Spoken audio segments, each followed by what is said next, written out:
In the appeal in the matter of an application by RM, by SM, his father, and next friend, for judicial review.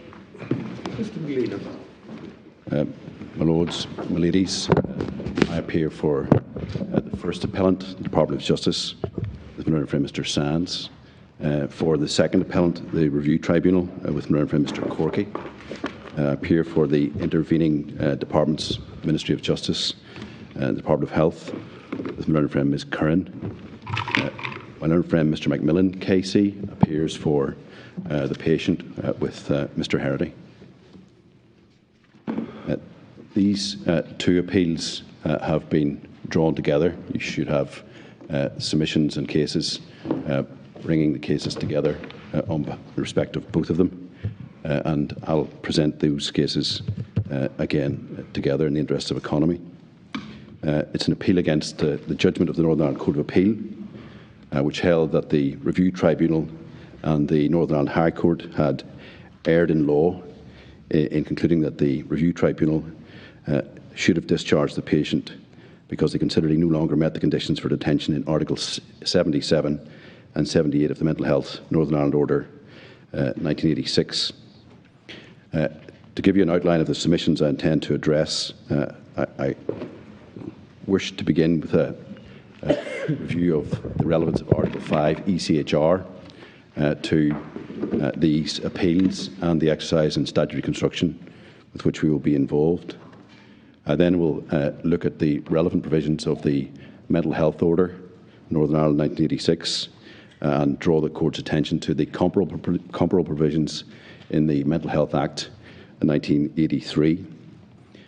Then I will look at the application of the 1986 order to the facts of this particular case, and then turn to consider two recent Supreme Court decisions which have a bearing on this appeal, the decisions in Cheshire West and the decision in MM from 2019.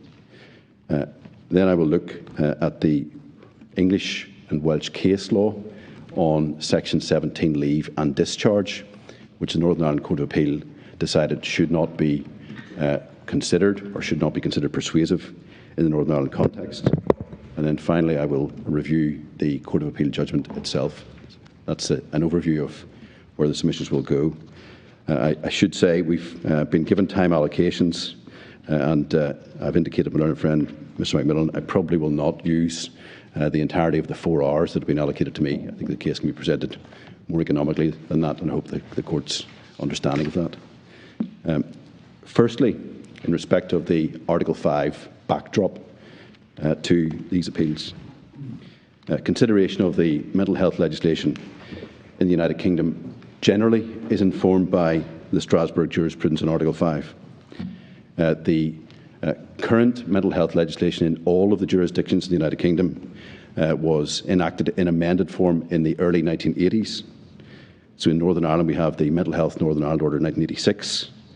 That replaced a 1961 Mental Health Act.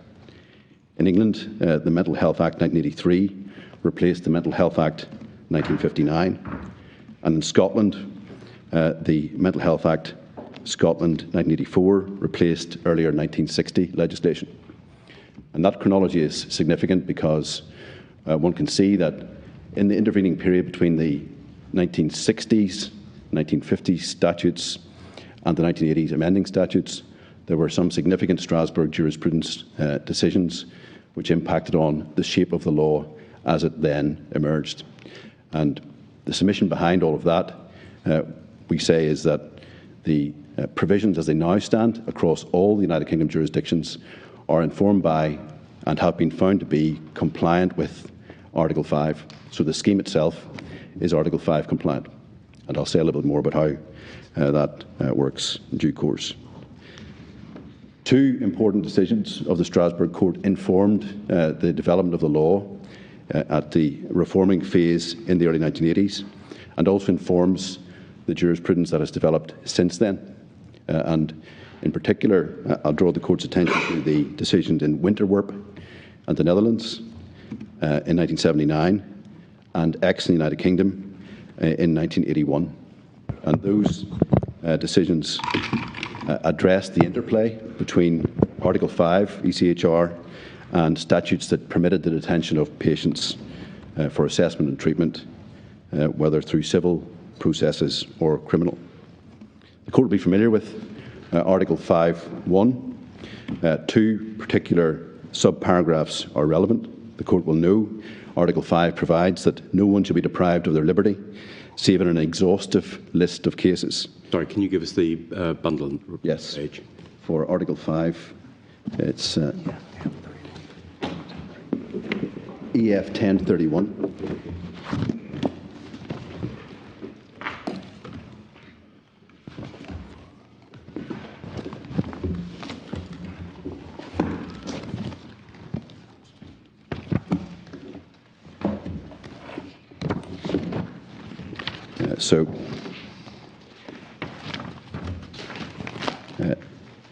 Article 5, 1032, the bundle.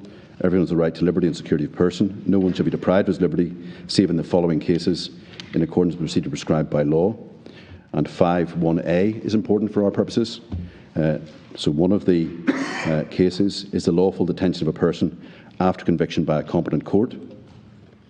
And that becomes relevant because we are here dealing in this case with a Part 3 mental health order committal. And the second component of the list of cases that's relevant is Article... Sorry, lawful detention after conviction. I thought there wasn't a conviction. In this case? In this case. Well, there's a hospital order made by the Crown Court. That's not a conviction. It was a trial of the facts, Yes. because he didn't have capacity. Yes. It's a trial. Yes, it's exactly that. It's a trial of the facts case. Yeah. There is a question as to whether or not that amounts to a conviction and whether Article 5(1)A is in play or not. And that's been debated in quite a number of these cases, including which I'll come back to. So it has a significance, perhaps quite an important significance, because if Article 5(1)A is in play, then the deprivation of liberty that follows is in accordance with one of the identified cases in Article 5(1). Thank you. Article 5(1)E is the alternative or complementary provision of Article 5 that can be in play in this context, and that is the lawful detention of persons of unsound mind, to abbreviate the provision. So the mental health legislation will give effect to Article 5(1) either through the 5(1)A processes, where there's a conviction, or through 5(1)E, where the person is committed and detained because of the effect of the unsound mind. So that's the overarching framework. And we say it's generally accepted and settled that the mental health legislation in the United Kingdom has been found to be Article 5(1) compliant. For reference, two references in respect of that. One is the decision of Lord Bingham in H and Home Secretary, which is in a supplementary bundle provided by the Ministry of Justice. The reference is IEF, page 101. This is a 2003 decision in the House of Lords. And at page IEF 117. Can I just ask, why are we looking at Article 5? Are you saying we need to rely on Section 3 of the Human Rights Act in order to interpret the legislation? No, Lord. The Article 5 has interpretive significance for the domestic law because the key issue, or perhaps the central issue in the case, is the interpretation of the word warrants and the words make it appropriate in the legislation. So warrants is the term that's used. Warrants is the term that's used in Winterwerp and Netherlands, and it's one of the key criteria in order to have an Article 5 compliant detention. So when we're trying to interpret what warrants means, warrants is there as a feature which gives rise to Article 5 compliance. And that's important because the Court of Appeal have said that the alternative formulation makes it appropriate is a lesser standard. It's not. Oh, I see. Right, okay. It's not the same as warrants. So warrants. And you've got Lord Clyde in the Reed case, haven't you? Yes. Where he interprets it as a necessity test. Yes. In the context of the Scottish legislation. All of that is very important, because ultimately when we get towards the end of the submission, the question is whether or not the Northern Ireland Court of Appeal is right that warrants is necessity and makes it appropriate as something less and lesser. Yeah. Well, I think you may be pushing at an open door. Maybe you don't need to take terribly long over this. Well, that's helpful, my Lord. You'll understand why I try to set the scene and set out the background in respect of that point, but that explains why. I didn't understand that the respondents were contending otherwise. Well, they may not be, and they didn't contend otherwise below, but the Court of Appeal took its own course, and we're left with the Court of Appeal's judgment. So, in a sense, it's not an adversarial dispute in respect of that particular issue. Well, perhaps Mr. McMillan might be able to clarify. Is there any dispute that there's a necessity test under the legislation, whether it's Northern Irish or English? No, there is certainly a necessity test. The question, of course, is exactly where that bites. Does the word appropriate, is that replaced by necessary, etc.? So there may be a nuance to it, my lords. So I don't quite follow the nuance. Yeah. Sorry, the appropriate is necessitate. Yes, but the... And warrant is necessitate. Yes, would then be, is it necessary that one is detained for treatment? And the English Welsh test would be, is it necessary that they're liable to be detained? Yes, but that's a difference in the wording between liable to be detained and detained. Yes, that's my point. But it's not a difference in wording between warrant and appropriate. Oh, no, my lord, it's not. Okay. Right. Well, let me speed you on your way. Well, I did say I wouldn't take the full 4 hours. Way down to 3.5 at this stage. But Dr. McLean, just so that I can understand technically the position, you're saying we don't need to get into Section 3 of the Human Rights Act because the background to the 1980s legislation is already Winterwerp, and the language used is consistent with the language in Winterwerp, i.e. warrants equals necessity. So you just don't need, if one follows that through, you don't need Section 3 of the Human Rights Act. Is that the point? Yes, and my Lord might have seen the judgment of Mrs. Justice Leaven in the EG decision.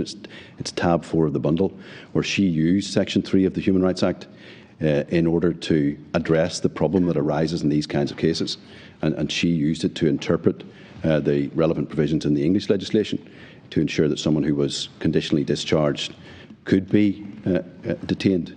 So it has been used recently in 2021 to address exactly this problem. I'm saying that you don't need to address it, and indeed it's not clear to me that you can use Section 3 if there's no breach of Article 5. If the overall scheme is compatible with Article 5, there is no entry route. Yes. Yes, that's rather why I was trying to head you off. Yes, well... As it were. I'm not sure we ever get to Section 3. Well, I agree. I am concerned, though, that other courts have found differently. For example, Mr. Justice Leaven in the EG case, and to an extent the Supreme Court in wasn't satisfied that Article 5 had been covered. So that's why I lay out the foundations. But our submission is either through the application of Article 5.1a, because there's a finding of the criminal court and an order as a consequence, or by 5.1e, there is no Article 5 problem here. It is still important to look at the backdrop, and I won't labour it, because the concept that we're interpreting is the concept of what is warranted, which has been developed in Strasbourg, and our Court of Appeal have taken a course which we say is not consistent with the authority properly understood. So, with that in mind, I will just briefly show you the Winterwerp decision. That's electronic page 1389.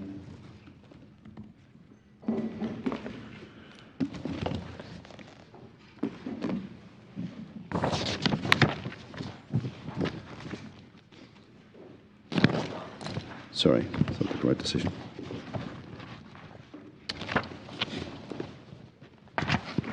Yes, tab 28, 1389. Winterwerp is a 1979 decision.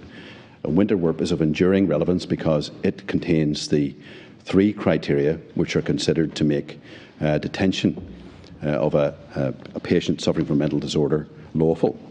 And it's a review of the Dutch law that applied in 1970, and the Dutch legislation at that time, quite similar to ours in its general structure, allowed for detention of someone of unsound mind or suffering from a disorder of this type where it was considered to be necessary or desirable. And that's an interesting feature of that decision. The court considered the issue and looked at the overall background of the Dutch legislation at paragraph 38. That's page 1404.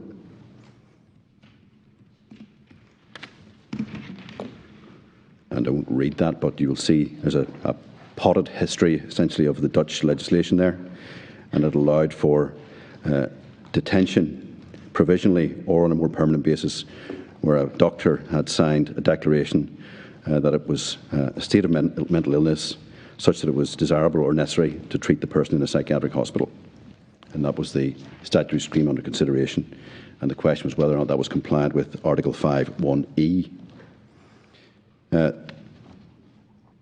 You'll see the analysis of lawfulness begins at 39. So this is how Article 5(1)(e) applies in this context. At page 1405, you will see reference in the 3rd paragraph to the Commission and their view in respect of what 5(1)(e) requires. The Strasbourg Court then fully agrees with this line of reasoning, and these are the criteria. In the Court's opinion, except in emergency cases, the individual concerned should not be deprived of his liberty unless he has been reliably shown to be of unsound mind. And that calls for objective medical expertise. That's the first Winterwerp criteria. The second is that the mental disorder must be of a kind or degree warranting compulsory confinement. And the third is that the validity of continued confinement depends upon the persistence of such a disorder. For our purposes, the second criteria that's important. So a detention will be lawful where the disorder of such a kind that it is warranting compulsory confinement. Now, interestingly, if you go back to the legislation from the 1960s, 1959 in England, 60 and 61 in Northern Ireland and Scotland, that used the language of warrants. It was already there in our domestic legislation. So committal to detention of someone either for assessment or treatment in the 1960s legislation was based on it being warranted as per the Winterwerp criteria. But thereafter, this has always been the test for whether or not there's been Article 5 compliance. Now, one of the background issues in this case, and one of the issues that lies behind the Court of Appeal's reasoning, is whether or not the makes it appropriate test maps to Winterwerp and warrants, or whether it's something lesser. And our Court of Appeal was of the view that it was something lesser. You'll also note that Winterwerp, in the judgment at this stage, doesn't actually refer to the concept of necessity. It uses the language of what is warranting or warranted. Necessity intrudes much later in jurisprudence in the 2014 to 2018 period. But at this stage, I show you this because the 1980s legislation with which we're looking at has generally been found to be compatible with the Winterwerp criteria, including the Mental Health Act provision, which doesn't use the language of warrants, uses the language of makes it appropriate. So that's the purpose of showing the court that. The second decision of relevance here is that of ex-United Kingdom. That's page 1419. This is a 1981 decision. Again, to the Strasbourg Court. This is a case that's looking at the provisions of the 1959 Act, the English Mental Health Act 1959, and in particular Section 60 and Section 66. And if you can call up page 1422, you'll see paragraph 10 refers to Section 60 of the 1959 Act. And The two operative provisions are set out there in quotations, and you'll see at A, the 1959 Act, Section 60, allowed for someone to be admitted and detained where the mental disorder is of a nature or degree which warrants the detention of the patient in a hospital for mental treatment. So warrants was there before Winterwerp had looked at it. And you'll see this particular provision, Section 61, has been reenacted, and is the text is almost identical as the text which allows a court to make a hospital order in Northern Ireland. This provision, along with Section 65, which was the provision of a recall, were assessed by the court as to whether or not they complied with Article 5, 1A and 5.1e, and you'll see that if you go to page 1432.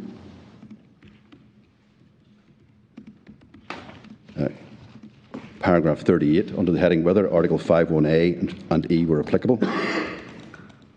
And the Commission had argued, you see at 38, that in a case like this, Article 5.1a wasn't relevant, it was only Article 5.1e that mattered.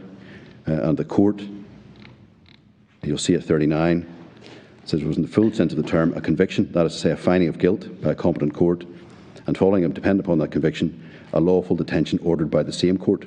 Subparagraph A therefore applies. It also goes on to say that subparagraph E applies as well. So in the type of case where you have a hospital order made and restriction order along with that, Article 5.1a and 5.1e are both in play. Sorry, where do they say that? They don't say that in terms, Lord, but this... Because the Commission said E excluded A, but does the court say both apply? Yes, it does. You'll see that in 39. Yes, I see. Thank you. So both apply. But it still doesn't address what's a conviction. No. Well, it's a finding of guilt by a competent court. But is it a finding of guilt to finding that the facts are proved? Because there wasn't a finding of guilt. Yes. Well, and there may not be guilt. There may not be. The person might be tried subsequently after the finding of fact, and they get better and they may be tried. Yeah. Well, but it may be found when they're tried that they were of unsound mind at the time that they committed the acts and therefore are not guilty. Well, there are two possibilities. One is this is not a finding of guilt, in which case, in a hospital order case, 5.1a doesn't apply. Alternatively, if it's interpreted a different way... You could make a hospital order if somebody has been convicted. Yes, you can. That's possible. Yes. Yes. But this, yeah. So there can be scenarios where a hospital order engages 5.1a and E. And E, yes. But I think when I asked you before, you said that there is it domestic authority that says that even where there hasn't been a trial and a conviction, there is still a conviction in the sense of 5.1a? No, I don't think there is in respect of that, my lord. It's a scenario where there's been a hospital order made upon conviction. Full conviction. Yes, exactly. This case is a case where it's a finding on the facts. There's been a trial of the facts. So not a conviction. Not a conviction, yes. Right. So can I just be sure that I'm clear in my own mind? Are you saying that the word conviction in 5.1a does cover what has happened in this case or does not cover it? Well, I hesitate on that point, my lord, because in the decision of the Supreme Court in there's a dissenting judgment from Lord Hughes, and also there's a decision of the upper tribunal, both of which are of the view, and that's a case of a hospital order and a restriction order, both of them are of the view that Article 5.1a applies, and therefore a detention that amounts to deprivation of liberty after conditional discharge is covered by Article 5. And the part of the problem that has emerged following is that that category of patients, the majority decision is it's not compliant with Article 5.1e, therefore you cannot maintain them in a condition of deprivation of liberty. So this issue is... Just remind me of the facts of Was that a trial of facts as well? Sorry.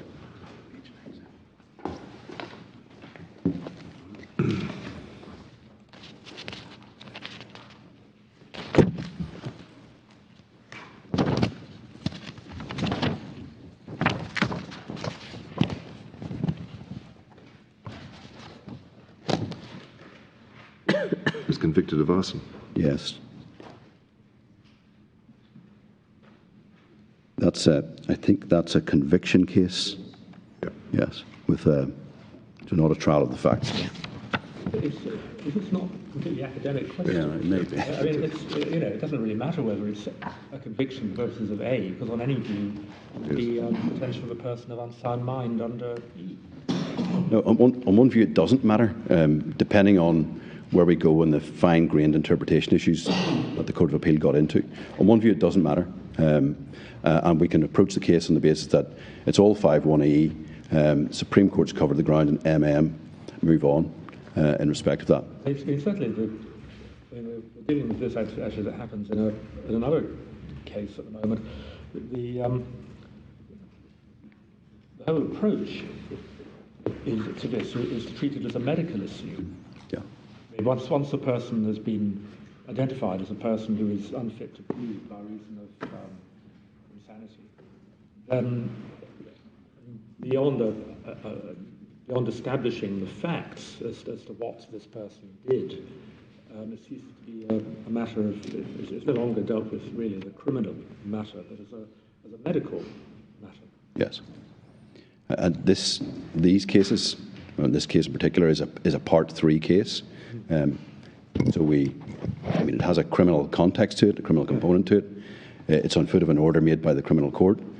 But once we get past that, it is a question of clinical assessment and public safety considerations.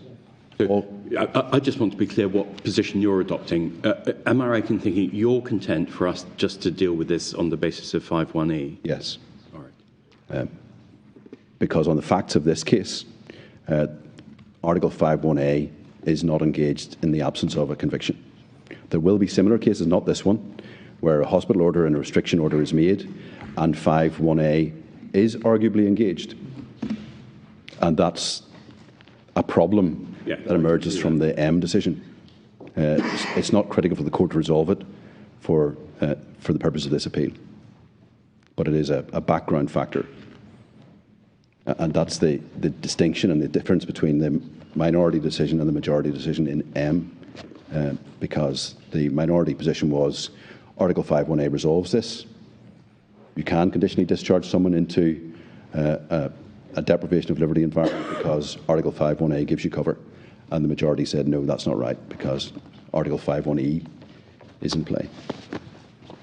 But all of that informs how we got to where we got to in this case, because this particular appeal emerges as a result of the decision in M and the fact that this patient couldn't be conditionally discharged into the community in circumstances that amounted to a deprivation of liberty and was going to have to be detained, even though the clinical view was it would be better for him to be released. So this appeal falls out of the decision in M. Can I take the court then to the mental health order itself and identify the provisions that are in play in this appeal? You have at page 705 the contents page. Let's use that as a quick overview guide. So this is the 1986 order. It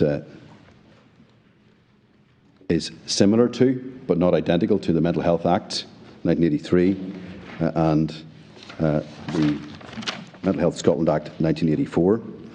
You'll see from page 705 it's divided into Part 2, compulsory admission to hospital and guardianship, and the relevant provisions there for our purposes are Article 4 for admission for assessment and Article 12 for detention for treatment. Page 706, you'll see leave of absence from hospital. The equivalent provision in England is Section 17 of the 1983 Act. And then you'll have Part 3 at the bottom of that page. Patients concerned in criminal proceedings are under sentence. Hospital and guardianship orders can be made pursuant to Article 44.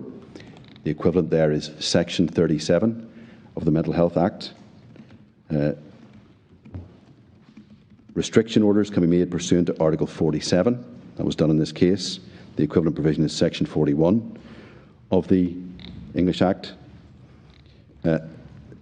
Article 50A provides a facility to deal with patients who or persons who are unfit to stand trial. That's the provision that was engaged in this case. There isn't a direct equivalent in the 1983 Act. The equivalent is in the Criminal Procedure Insanity Act, 1964, Section 5 in England, but it has the same effect. Can I just check with you that what we're looking at is the version of legislation in force at the relevant time? No, yes, and at the relevant time, yes. So the court can see, just on a quick overview, this maps to the English and Scottish legislation. We have Part 2, civil patient procedures, and Part 3, patients concerned in criminal proceedings or under sentence. This is a Part 3 case. Do they describe them as civil patients, and what's the description for those who are involved in criminal proceedings? Those aren't, I think, legal descriptions. In practice, they're described as civil patients and detained patients in respect of the Part 3 cases. Criminal justice patients, I'm told, yes. So you then see Part 5 of the order. This is at page 707. Makes provision for the review tribunal. And over the page at 708, applications in respect of Part 3 patients are dealt with from Articles 74 through to 76. And discharge of patients are dealt with at Articles 77 and 79.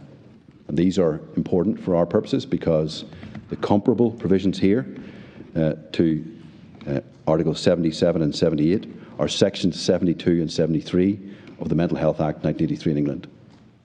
So there's broad comparability in the statutory structure. There's an analogue for each of the provisions in the Mental Health Act 1983, and there are some textual differences. And the thrust of our Court of Appeals analysis was the statutory regimes are different, the tests that are applied in respect of admission and discharge are different, therefore different considerations apply, and one cannot read across the case law that operates in England and Wales to the Northern Ireland context because it's a different statutory framework. So I show you it in outline to highlight the similarities, but recognising also that there are points of distinction within the schemes. Can I turn into it in a little detail then? In respect of the Part 3 processes, as I say, this patient enters the system through Part 3, not through assessment under Article 12, but through Part 3. And the relevant provisions here are found at page 757.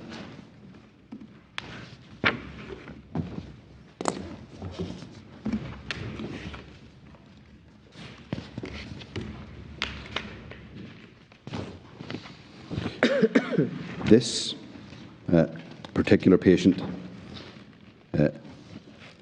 is dealt with by way of Article 49, which is at page 766, the procedure that applies in respect of unfitness to be tried.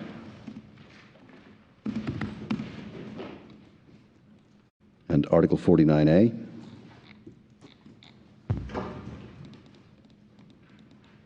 So this is a case where there was a finding that the individual was unfit to be tried. That in turn engaged Article 50A, that's at the bottom of page 767. Powers to deal with persons not guilty by reason of insanity or unfit to be tried. And Article 50A1. This applies where 50A1B. Findings recorded the accused is unfit to be tried and he did the act or made the omission charged against him. Subject to paragraphs 3 to 5, the court should either make an order the accused be admitted to hospital or make an alternative order. Subsection 3, a person who is admitted to a hospital in pursuance of an order under paragraph 2 shall be treated for the purpose of this order as if he had been so admitted in pursuance of a hospital order made on the date to which the order under paragraph 2A was made, and if so directs as if a restriction order be made either without limit of time or during such period as may be specified in the direction. So that's the route into the statutory scheme for this patient. The court accepts that he's unfit to be tried. There is a trial of the facts that results in a positive finding that the facts were found, and the court then has the power to make a hospital order and a restriction order if it considers it appropriate. Well, it's as if a restriction order had been made. But Yes. is there actually a restriction order made? In this case, there was a restriction order, yes. So if you go back then to Article 44, that's at page 759.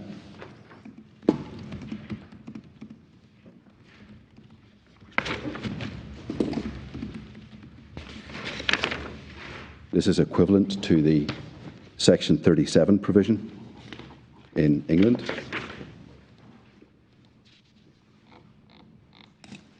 And the conditions for making a hospital order are page 760, subsection 2. The court satisfied on the oral evidence of a medical practitioner appointed for Part 2 purposes on the written oral evidence of another medical practitioner that the offender is suffering from mental illness or severe mental impairment of a nature or degree which warrants his detention in hospital for medical treatment. And second part, conjunctively, the courts of the opinion have regard to all the circumstances, including the nature of the offence and the character of antecedents of the offender, and to other available methods of dealing with him, the most suitable means of dealing with the case is by means of a hospital order. So that's the criteria for making the hospital order, and that's comparable, but not the same, as the criteria that apply in Section 37 of the scheme in England and Wales. And just to show the court the cross-reference, if you can, go to electronic page 647. This is Section 37 of the English Act. And subsection 2 is on page 648. And the conditions are set out there in A and B. And you will see the textual difference emerges in subsection A1. A hospital order can be made in England and Wales where the practitioners are satisfied that the mental disorder from which the offender is suffering is of a nature or degree which makes it appropriate for him to be detained in a hospital for medical treatment, and appropriate medical treatment is available for him. And then the second condition to B is suitability. That's the same.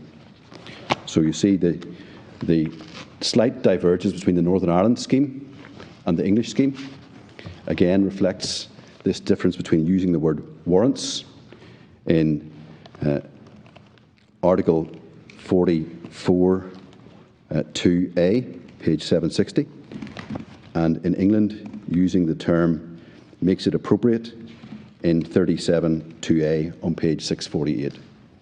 And just as a curiosity, on page 648, subsection 2A, little 2, does use the word warrant in a slightly different context. It does. And it's, again, one of the features of the 1983 Act is that it uses warrants and it makes it appropriate interchangeably in different provisions. So, for example, when one is admitting a patient for assessment under Section 2, the question is whether it's warranted. When one's admitting a patient for detention under Section 3, the question is whether it's appropriate. Now, ultimately what we say is these terms are synonyms. Can I just ask, has that been commented on in any of the English authorities, this slight difference in the language? Not really. It has, in fact, some of the English authorities have proceeded on the basis that there is no difference. The decision of the Court of Appeal in Maudsley, for example, which our Court of Appeal rely on, proceed on the basis that they're the same. Section 2 and Section 3 are the same. And sorry, what was that authority? It's a case of Maudsley. I will come to it. All right, okay, if you're coming to that. In due course. So, the word detained in the 1983 Act, can you envisage circumstances in which it would include periods of absence from the hospital? appropriate for him to be detained in the hospital for medical treatment. The medical treatment, right from the very outset, have been envisaging periods of absence from the hospital. Yes, and often the treatment is outpatient treatment, but there's quite a body of jurisprudence about whether in a hospital means actually in a hospital, or whether it just requires a connection with the hospital. Well, I was wondering whether detained was liable to be detained rather than actual detention. Again, there's authority to the effect that liable to be detained and detained are synonyms, and that they essentially are to be treated as the same.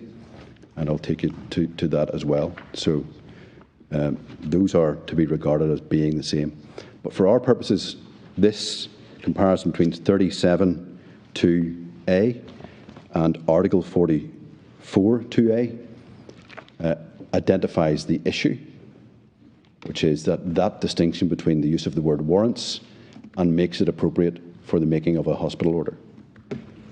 Now, staying with 37 for a moment, this is on page 648.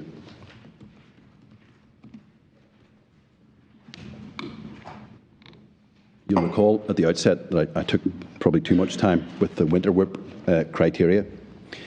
In order for the second criteria of winter work to be met, in order for Article 5(1)(e) to be satisfied, then there is a requirement that the treatment is warranted.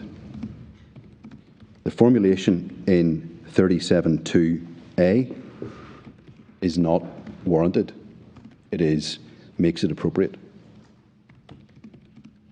Similarly, when one looks to 37(2)B, there is no requirement of necessity in 37(2)B. The requirement is that the treatment in question is suitable. I make this point, and it's important to the issue in the appeal. If our Court of Appeal are right and makes it appropriate is not the same as necessity, or is not equivalent to it, then a hospital order here, made under 37(2)A and B in England, is not compliant with the winter work criteria because it's not warranted. It's appropriate. Our Court of Appeal have identified and differentiated those two concepts. We say that's wrong, and it has to be wrong because the entire scheme, the 1983 Act, is convention compliant, is Article 5 compliant, and it's Article 5 compliant because makes it appropriate is synonymous with warrants. And if one accepts that proposition, then the difficulties that our Court of Appeal have identified fall away. Well, they don't. I mean, the reason why they focused on this was that they were unhappy with the application of the English authorities as to what actually treatment in hospital means. It's not entirely clear to me why they say that what they clearly regard as a too lax approach to what treatment in hospital means is somehow reflective of what they think of as the lower threshold for detention under the English Act.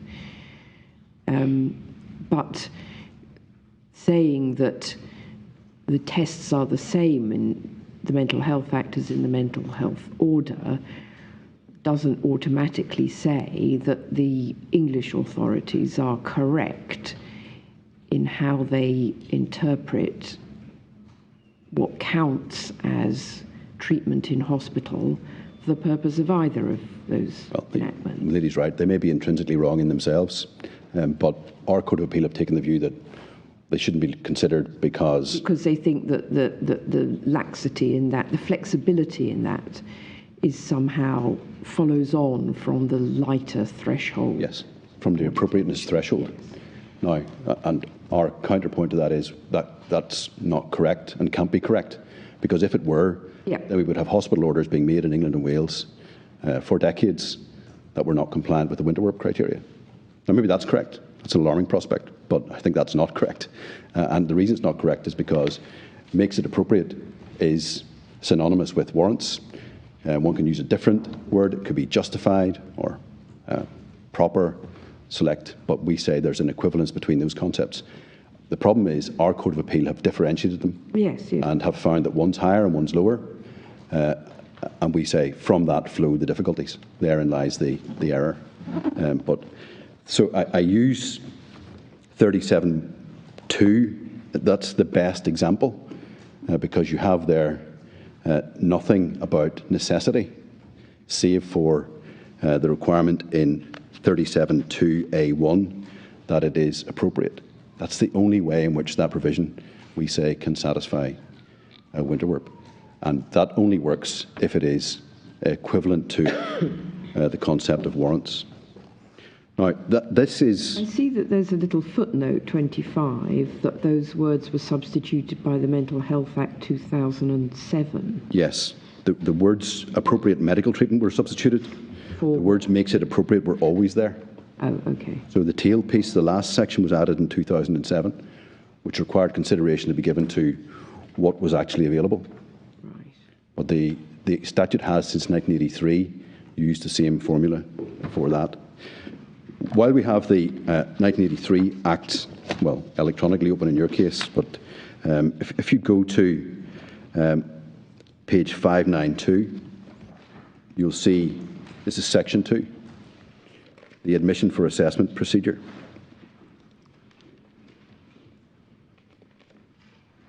So coming into the system as a civil patient for assessment through the section 2 gateway, you'll see section 2, subsection 2.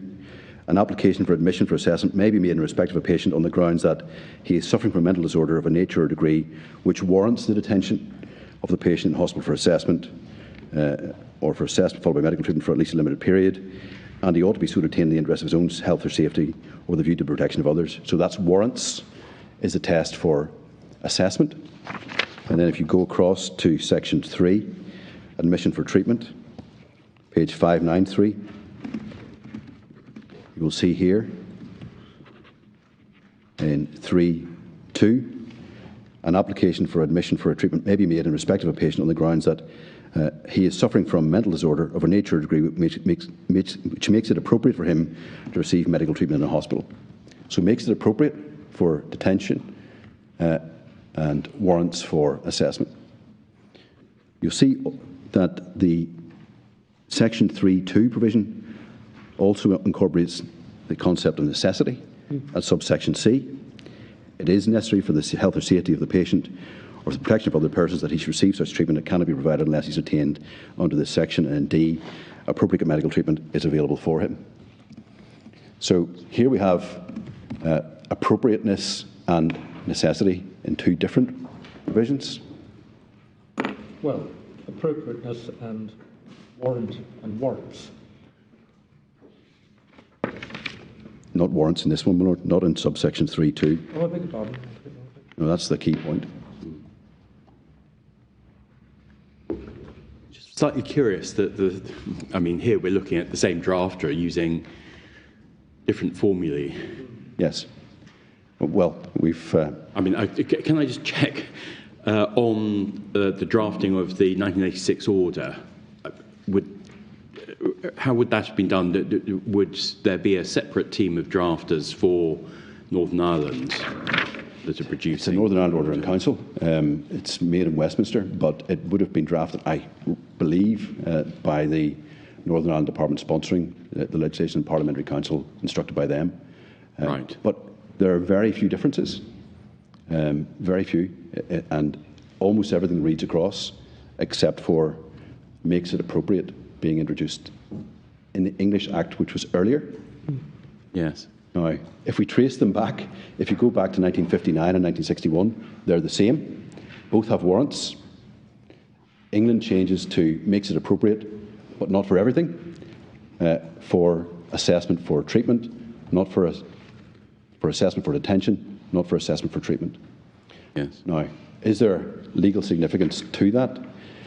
We say, on analysis, when one reads the statutes as a whole, no, because these concepts are synonymous. And propriety and appropriateness has been considered to be the language used for Section 3, partly because, echoing a point Lord Reid made earlier on, there's a medical paradigm to this, and judgments are made about what is clinically appropriate and what is appropriate treatment.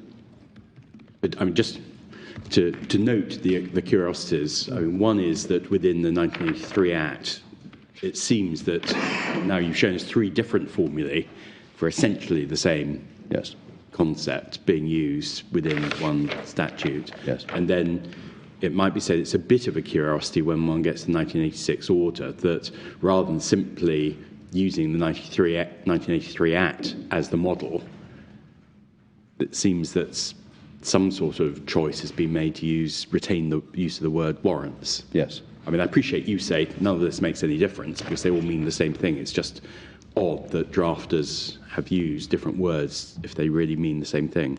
It is odd, and it would be better if we had an empirical answer as to why that is. We don't. All we can do is work with the...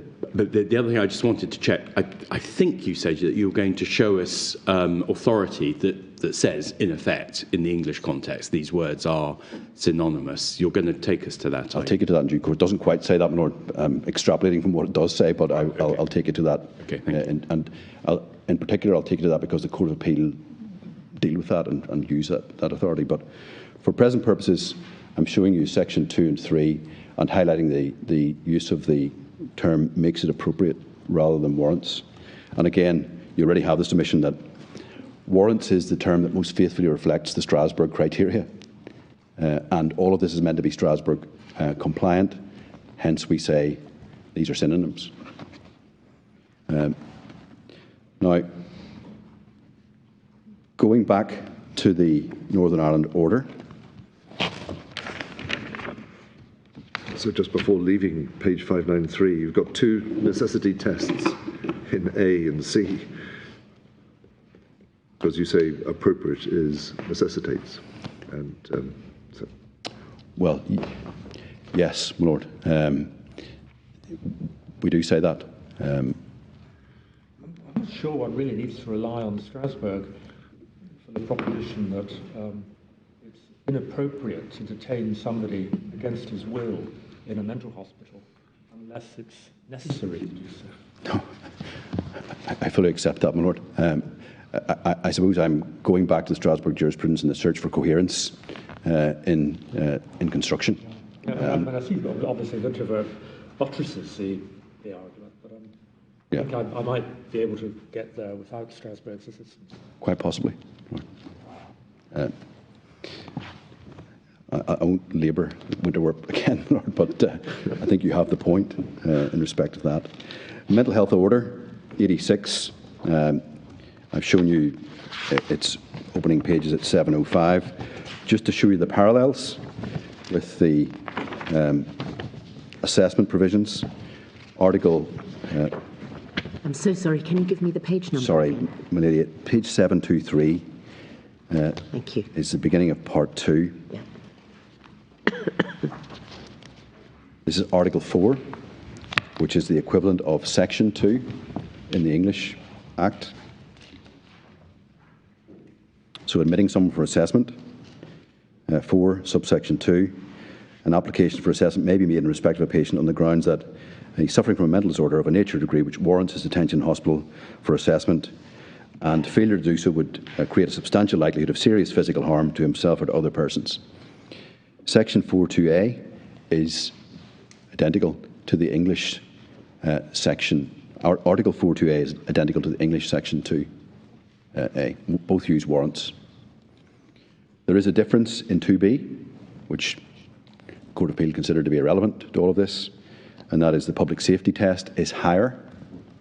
It's a higher threshold.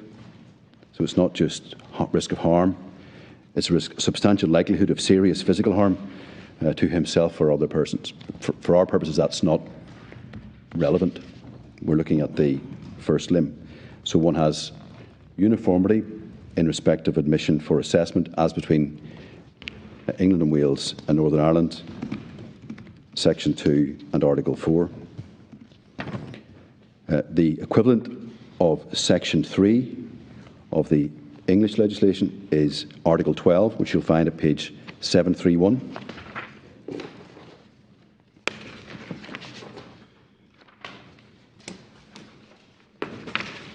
I won't read out the formula, but you'll see if you look to Article 12.1a that it's warrants, not makes it appropriate.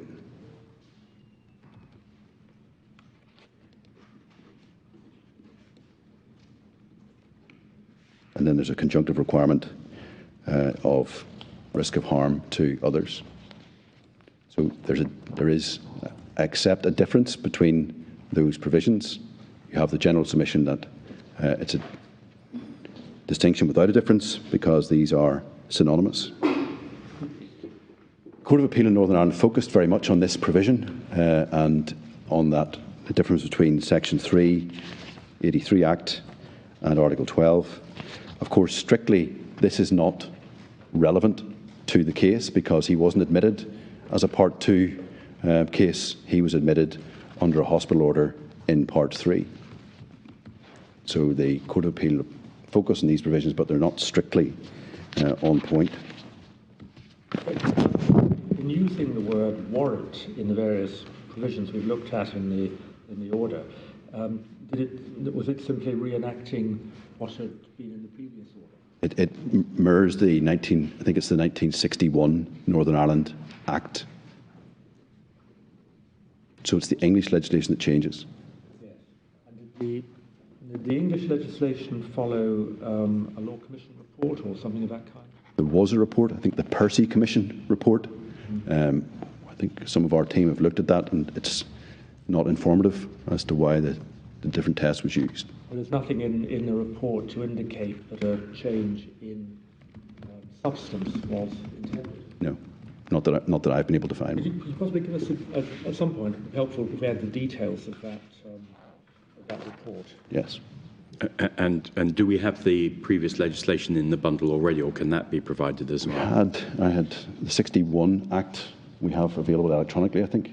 Yes, and we can send that in to add to the bundle. The court might also want to see the 59 Act, the English version. Because there's a bit of a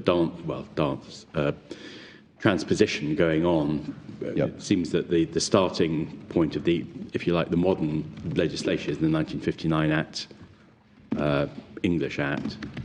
And then, as I understand what you're saying, that in effect is followed in the 1961, I can't remember if it's an order or an act. Act in Northern Ireland, yes. Northern Ireland. Yes. So perhaps we better have the whole picture. Yes. Well, the court will then see the detail, but broadly, the 59 Act and 61 Act are the same. They use warrants and they use necessary. They mirror each other. We get to 1983. There's a change in England. The 86 order is enacted in Northern Ireland. Doesn't reflect that change. But you say, well, by that time there was winter work, which made it clear what the test needed to be in order to be compliant. Yes. And well, you may not really answer, but I wonder if winter work was referred to in the report. I don't know the answer to that. In Northern Ireland, there was a report. Lord McDermott prepared a report before the 1986 order was made. It's a report which we can also make available, prepared in 1981. And it refers not to winter work, but to ex-United Kingdom. Yes. And ex-United Kingdom endorses winter work. So they were cited on what was required in 81, and the debate was going on. In England, they had the Percy Commission. They changed the 83 Act. In Northern Ireland, we had the 86 order. But what I can say is it's pretty obvious from Lord McDermott's report that they were alive to the Strasbourg requirements. And we say the 86 order reflects that. And do we have Lord McDermott's report then? I can send that in. It's very difficult to get a copy of it. There was one in the Judges' Library in Belfast, but it had gone missing. So we've got one from Queen's University, which we'll send through.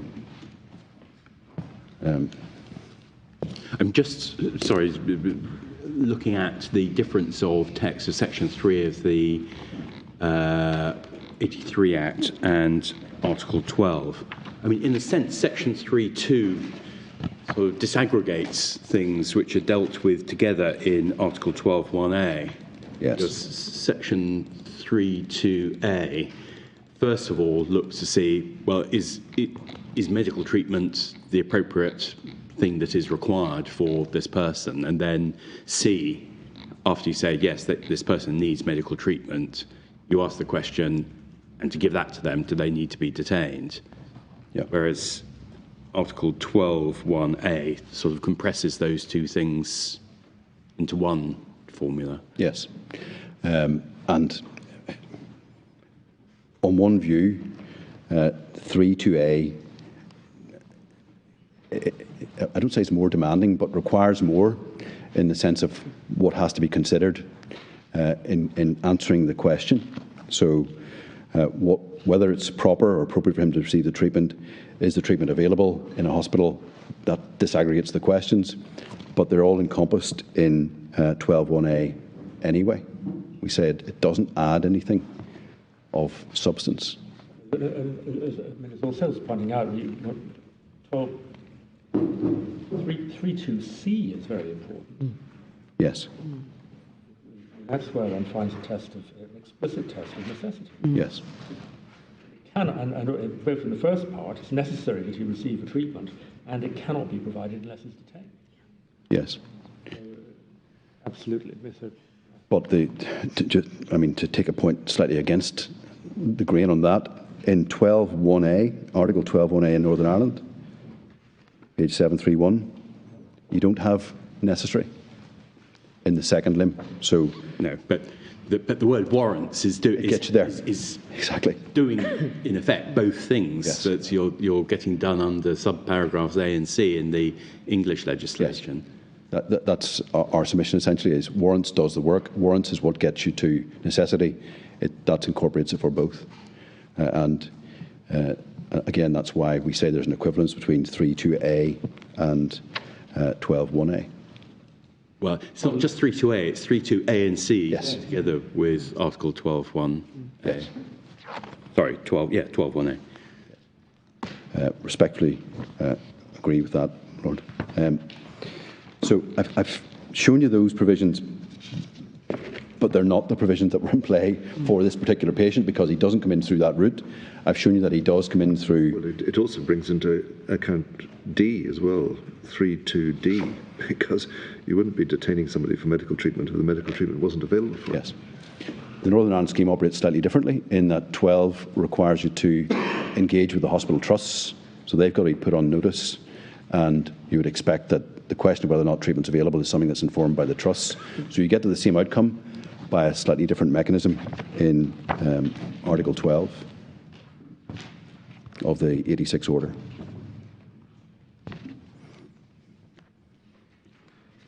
Now, this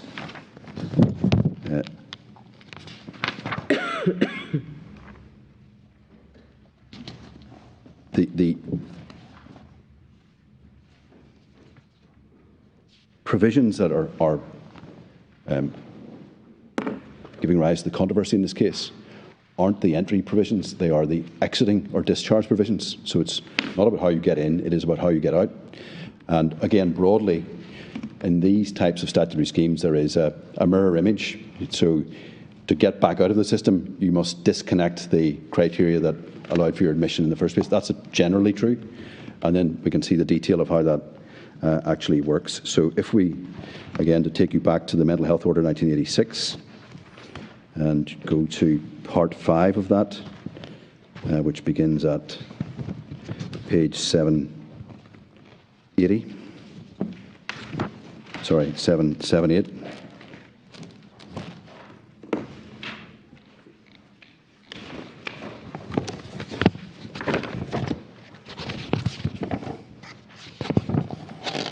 So there's an equivalent Part 5 in the English legislation. I don't need to go to that in detail right now, but so this is comparable. We have a review tribunal. It used to be called the Mental Health Review Tribunal, now called the Review Tribunal.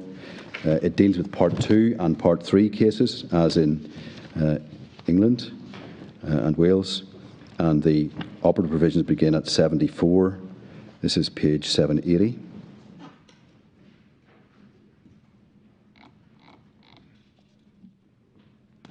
So, again, familiar provisions apply as to how one gets to review.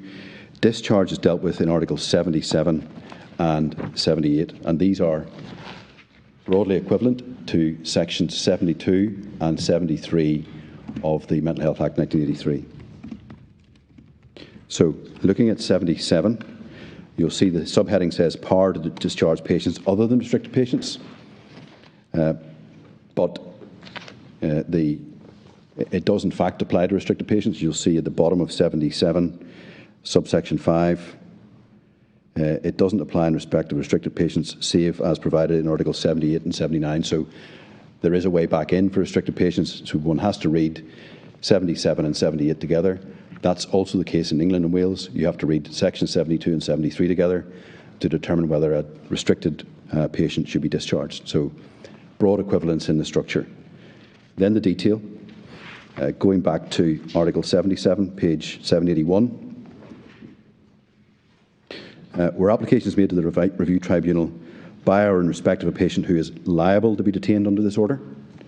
So you don't actually have to be detained. You may be in the community, but liable to be detained. In other words, have met the legal criteria for detention.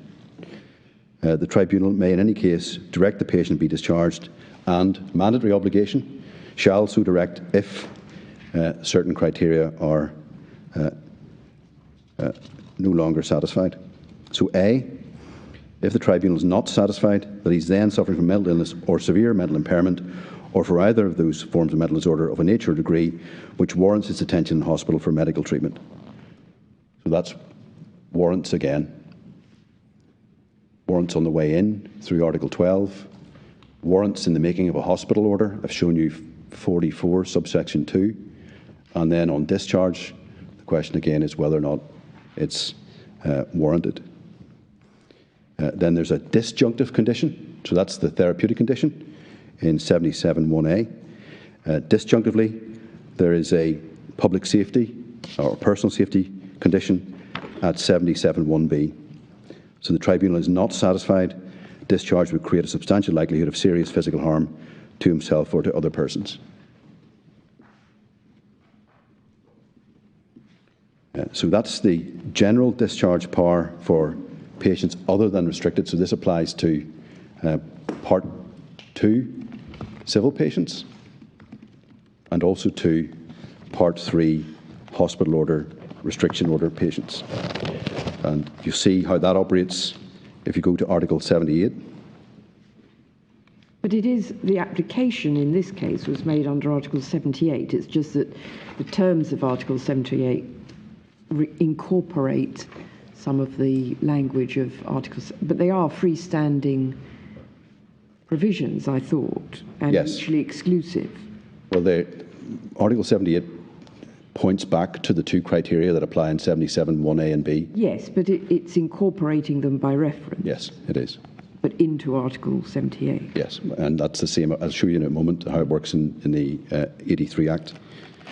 So page 782, looking at Article 78, where an application to the review tribunal is made by a restricted patient who is subject to restriction order, or where the case of such patient is referred to the tribunal, tribunal shall direct absolute discharge if they're not satisfied that the criteria mentioned in 71(a) or (b) are met, and the tribunal is satisfied it's not appropriate for the patient to remain liable to be recalled to hospital for further treatment. So you get an absolute discharge if those criteria are met, or where in case of any such patient as identified there, subparagraph A applies. So that's the no therapeutic reason for detention, but subparagraph B doesn't apply. There's still a public safety or personal safety concern, then the tribunal shall direct conditional discharge. No, B is whether they're liable to be recalled to hospital for further treatment. I don't think that's referring back to B of 77(1). It's referring just above. Paragraph 1A or B. Yeah.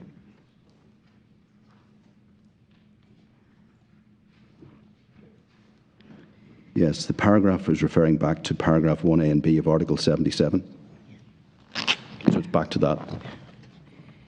It's pointing back. The 78(2)(b, subparagraph B of that paragraph, which I think is paragraph 1. So what it's saying is that it's not satisfied that it is not appropriate for the patient to remain liable to be recalled to hospital for further treatment, and then you get a conditional discharge. No, I respectfully disagree on that. I think the word paragraph is chosen deliberately because it's not. The paragraph is the reference to the word paragraph in 77(1)(a), and that specifically is paragraph 1A or B of Article 77. So that's pointing back to the Article 77 provision. not paragraph or subsection 1 of 78.1. So the scheme works by directing you back to the two key criteria in 77.1a and b. Is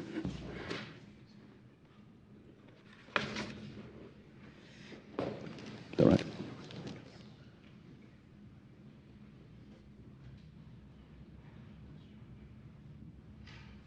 But the effect of Section 78 of Article 78.2 applying is that the patient is discharged but may be recalled. Yes. And that's because the tribunal is not satisfied that they shouldn't be liable to be recalled. Yes, and the reason they're not satisfied is because there is still a public safety consideration in play, or a personal safety consideration in play. Is that right? I don't think that's right. No. The public safety consideration marries up to Article 77.1b, and that's covered in 78.1a, isn't it? Yes. The tribunal is not satisfied, as mentioned there. I'm sorry. I've done a disservice. My lady's right on that.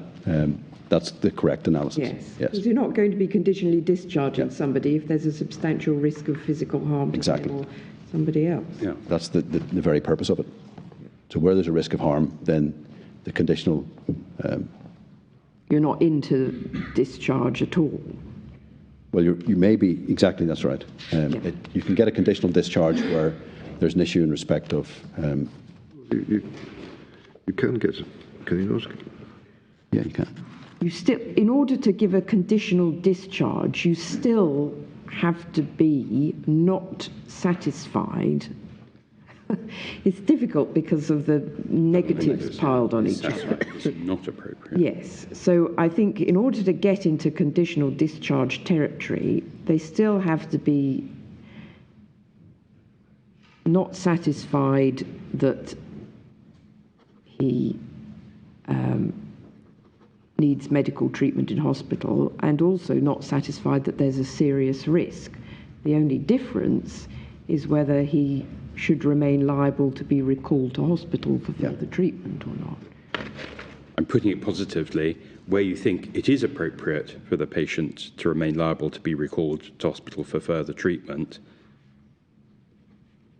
then you get into conditional discharge territory. Yes.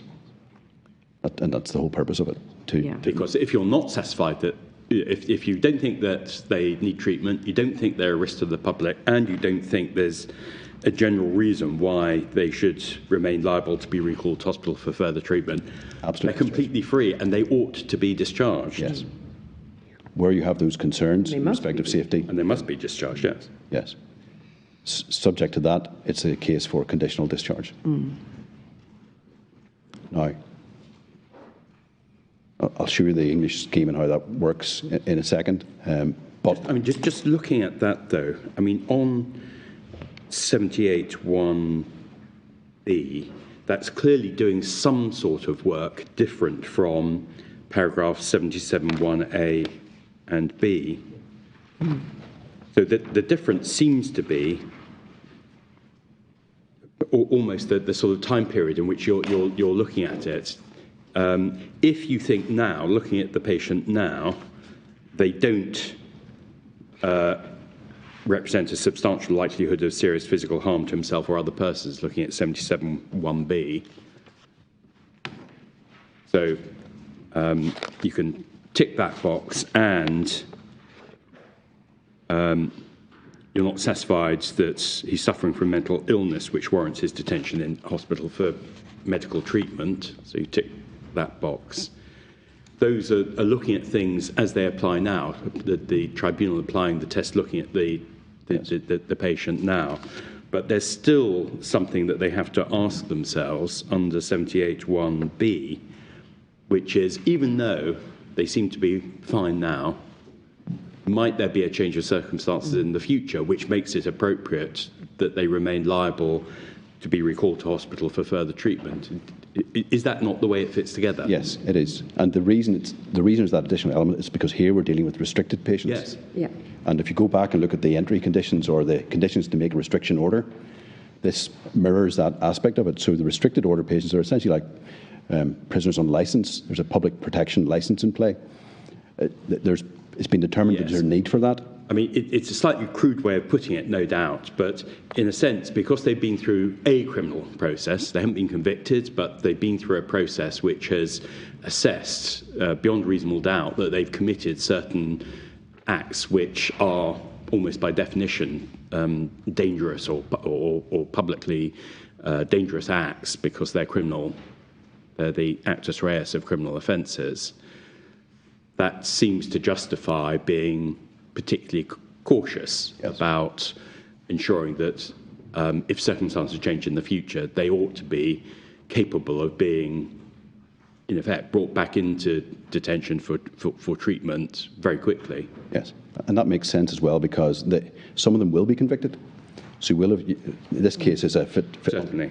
So for that very same reason, rather like the dangerousness prisoners outside the mental health context, we have statutory provisions that allow for their recall over protracted periods. The same thing is being done here in respect of this type of patient. So the additional element is the facility for recall. 77 and 78 allow for conditional discharge. In this case, as I'll show you, this patient was identified as being someone who would benefit from conditional discharge. However, I'll show you shortly where we get this from, in the Supreme Court has reached the conclusion that a discharge of a patient who meets these criteria into conditions of deprivation of liberty was unlawful. So you couldn't discharge him, and that gives rise to the difficulty. What has puzzled me, which may be an important point in this, working out how this fits together, is that the conditions are not simply a liability to be recalled, but 78(4)(b) makes it clear that the patient can be subject to other conditions, if any, which I'm assuming amount to, could be got to live in a certain place, got to attend certain events or check in with somebody. Now, what's not clear from this provision and the Article 77 is how the tribunal's consideration of what conditions would be appropriate is meant to feed in to their consideration of whether the two tests in paragraphs 1A and B of Article 77 are met.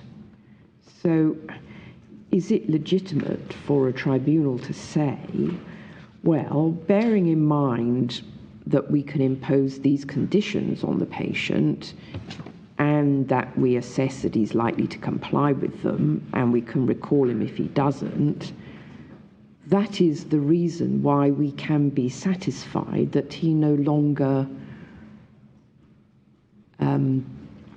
needs to be detained in hospital.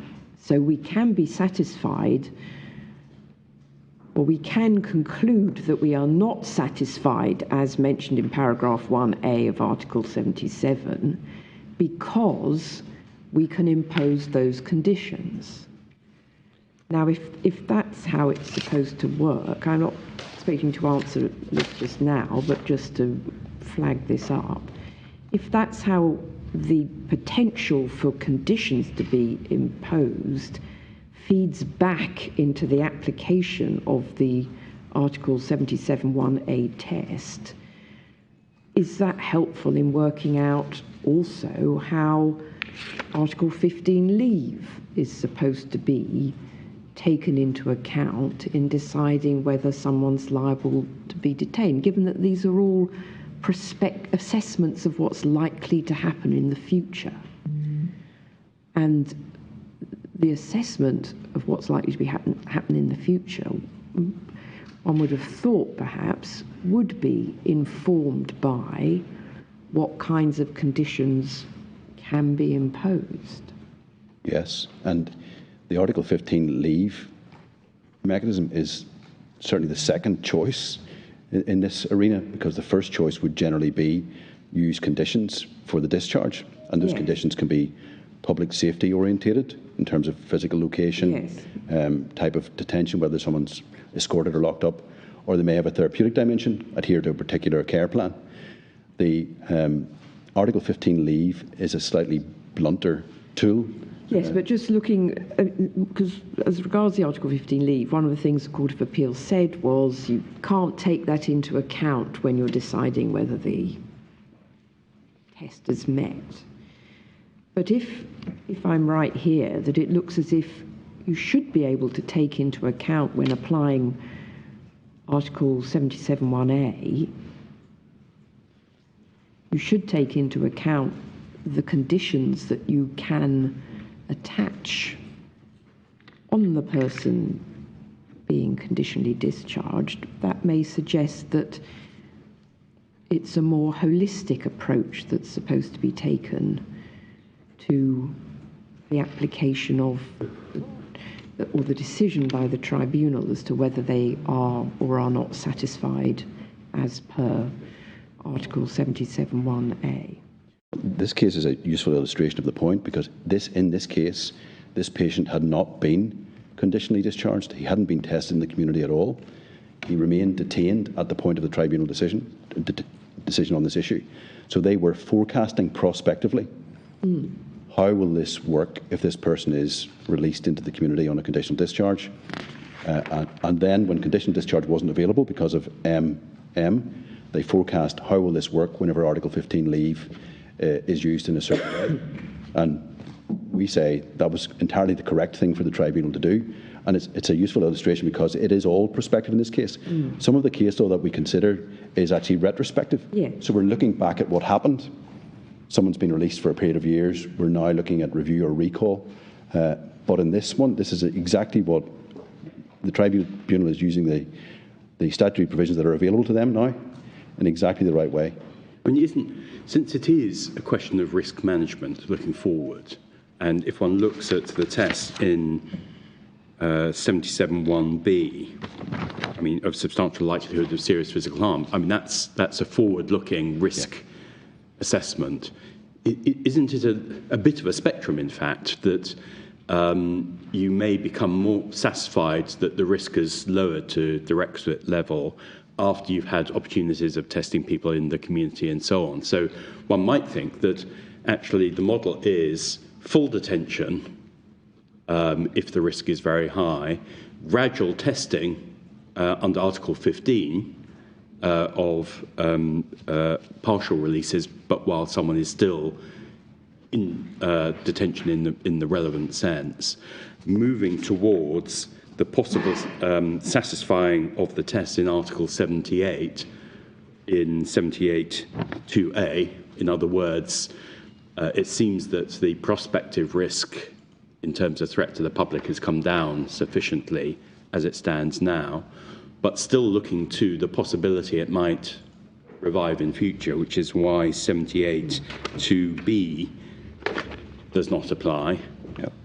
In which case, to that degree, you manage that residual risk, if you like, by conditions under 78.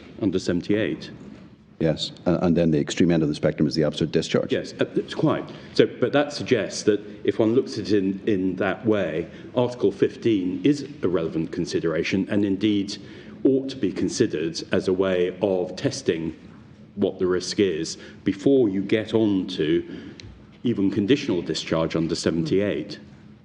Yes, it doesn't have to be the case that conditional discharge is tried before leave. You could try Article 15 leave first. What I'm putting to you is perhaps more, I'm not saying in every case, but more naturally, one might think you try the risk using leave before you get to the position under 78, where you're satisfied at least to the extent of 78(2)(a). Yes.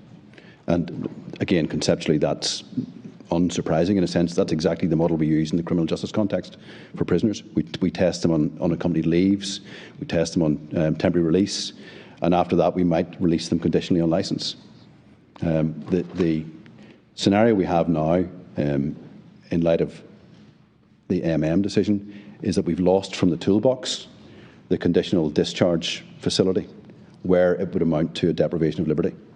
Well, right or wrong, we can debate, but that's what we've lost for now. And our Court of Appeal seemed to have said, well, you also lose Article 15 leave along with it.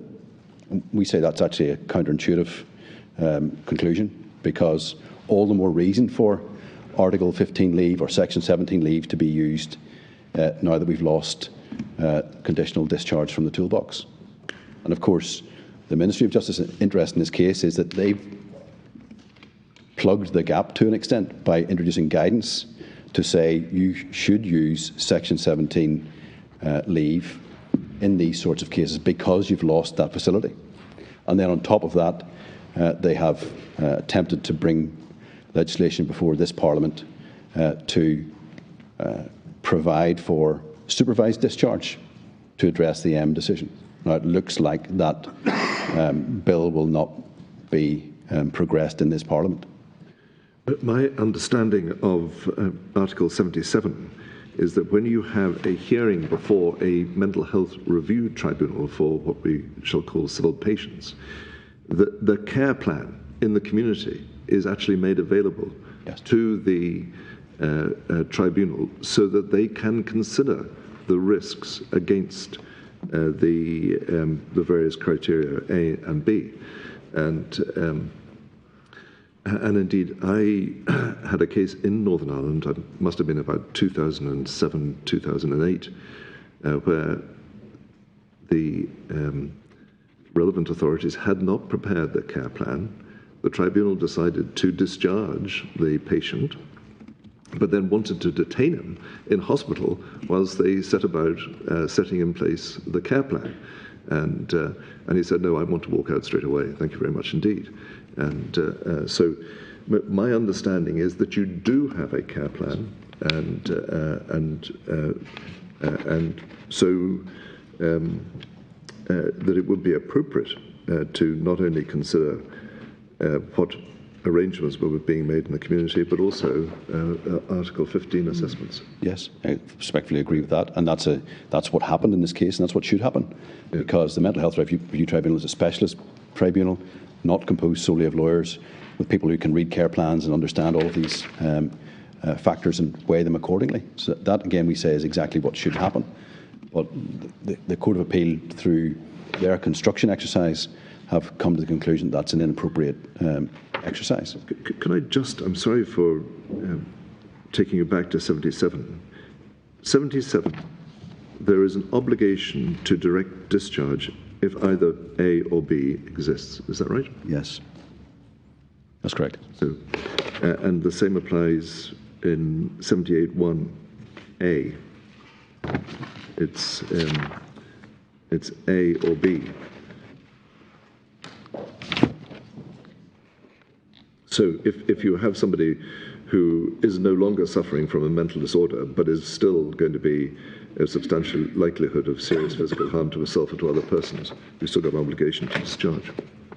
Yes, subject to the extra requirement for the restriction. Subject to B. So in 78(1)A, or is to be read disjunctively. It's sufficient that you're not satisfied of one or other of yes. A or B. What happens to such a person? I mean, they can't just be let out because there's a substantial likelihood of them causing serious. I mean, what in practice, or does that not actually ever? Yeah, a civil patient would be let out. That's the outcome of that, I think. Yeah, there isn't a basis for protective detention of a civil patient. There is a basis for protective detention of a criminal justice patient because they've come in through the restriction order. So there is a... So what would you do with the restrictive... What would you do then with somebody who... who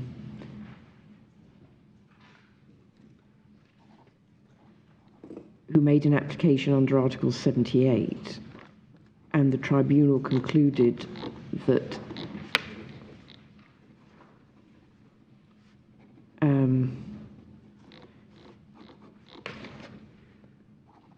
they were not suffering from a mental illness which warranted their detention, but they were still concerned that his discharge would create a substantial likelihood of serious physical harm.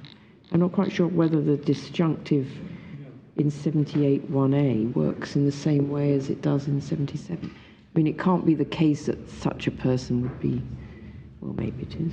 I don't know, what then happens to that person? Are they transferred to an ordinary prison, or they haven't been convicted of anything? They haven't been convicted, they're released. It's a matter of, if they do something, then it's a reactive matter under the criminal justice system.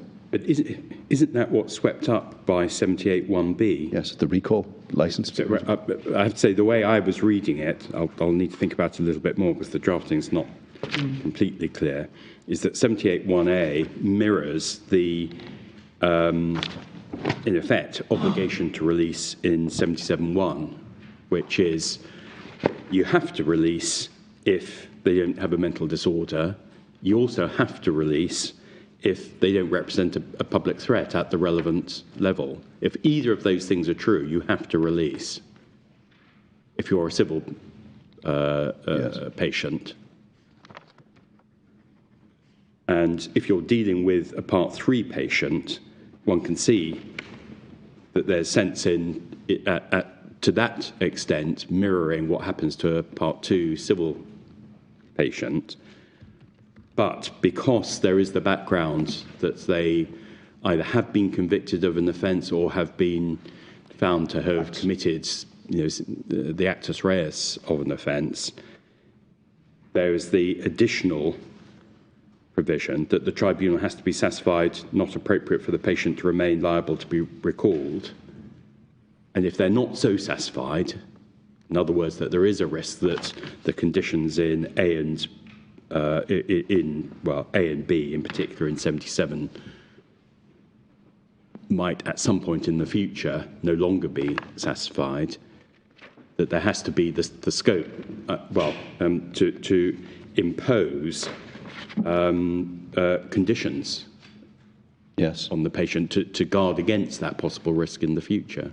And pre-MM, we could have imposed conditions that amounted to a deprivation of liberty. Post-MM, we can't. So you would have catered for the risk scenario in that particular way. Now that can't be done. I'm finding this rather puzzling. The report may be mine. On the submission you're making to us, if under 77(1), if the tribunal, if one looks at B, if the tribunal wasn't satisfied that discharge would create a substantial likelihood of serious physical harm, on your submission it would be bound to direct the patient's discharge, even if A was satisfied, even if A were not satisfied, in other words, even if the person continued to be suffering from mental illness of a degree which warranted, i.e. necessitated, his detention in hospital for treatment. That's very odd. Yes. I think that is the outcome. There is the Article 12. Yes. Which is conjunctive. Yes. It reflects and the difficulty, which I am also puzzled by, if you define subparagraph B being the tribunal is satisfied it is not appropriate for the patient to remain liable to be recalled to hospital for further treatment. So, sorry, I'll start again. 78(1)B. That is the route into a conditional discharge of the patient. But in order to get into the conditional discharge, even if the patient presents a risk to himself or to other members of the public, but he's not suffering from a mental condition, he's no longer suffering from a mental disorder, you can't get in because you couldn't direct conditional discharge, because it would have to be treatment in hospital for further treatment of a mental disorder. So if you're satisfied he is not now suffering, will not in the future suffer from mental disorder, he does present a risk to the public, you can't get a conditional discharge. And that's why I hesitate to say whether or not in Article 78(2)(b), subparagraph B of that paragraph does not apply, might refer back to B of Article 77(1)(1), that is, the risk of serious physical harm to himself or to other persons. So if you've got somebody who isn't suffering from a mental disorder, he is a risk to the public, you give him a conditional discharge. And so I was slightly working back to your original submission as to the proper construction of what paragraph 1 refers to. Yeah. I don't know whether that's a long, convoluted way. Well, I think that the proliferation of double negatives doesn't make it easier to discern this, but to make sense, you've got to have a conditional discharge and somebody who's going to go out and cause mayhem and havoc. Lord Stevens, if I may say so, makes a powerful point in pointing out that in Article 12, A, B, C, and D are plainly conjunctive, and so it's not enough that the person has a mental illness which warrants his, i.e. necessitates detention in hospital for medical treatment. That's not enough for his detention to be lawful. He must, in addition, satisfy B, C, and D. Yeah. So I mean, it's not enough that it would be jolly good for this person to be in hospital and being treated. That's almost too paternalistic. The state's authority to detain them is also based on the fact that they represent a threat to the public at whatever standard. So well, just speaking for myself, I was reading 77(1)(a) and B, concentrating on those, as it's written, that these are two, the or is genuinely disjunctive. If either of these conditions, both of which have to be satisfied to detain the patient, are not present, in other words, they couldn't, if you were starting afresh under 12, you couldn't detain them, then they ought not to be detained exiting. But then, that certainly is how I was reading it. That still leaves over quite how 78 then applies. But, I mean, I'm just putting my hand up and you can help us. I was reading 78(1)(a) as intending to replicate what is the disjunctive effect of 77(1)(a) and B. And saying, the starting point is, if these two conditions are not satisfied, someone ought not to be detained. So, and we know that that's true for a Part 2 patient, that they ought not to be detained unless both those conditions are satisfied. And it's difficult to see why satisfaction of one of them, particularly for a person who's never been convicted, is going to be enough to justify their detention. So, but that then still leaves open the fact that we are dealing with people either they've been convicted of an offence or they've been tried and on the facts, the actus reus, and that's been found to be established, because that's why they're Part 3 patient. And that, again, I'm just putting my hand up and saying how I'm reading it at the moment. That seems to be the justification for the additional element in 78(1) in subparagraph B, which doesn't apply to Part 2 patients, but does apply to Part 3 patients. And the justification seems to have been that they've been through this criminal process, whether it's resulted in a conviction or a finding. Yes. And then moving on to 2, whether the discharge should be absolute or conditional turns on whether paragraph 78(1)(b), Article 78(1)(b) applies or not. Yeah, which in effect seems to me to be a question of how do you manage that additional risk which has been established because they've been through the criminal process, whether resulting in conviction or not. We'll take that as established, that shows a higher risk. One can also imagine that public confidence in this system, if someone's been through that process, the public wants some reassurance that such persons are going to be properly managed risk-wise. It might help to remind ourselves as well of what is involved in the restriction order on the way in, why it's made in the first place. That you have that 47(1)(a) and (b), page 764. It requires you to look at the antecedents of the person, the risk of them committing further offensive set at large, that it's necessary for the protection of the public from serious harm to do so. That's why you have the restriction order in place in the first place. And the additional criteria in Article 78 is directed to that.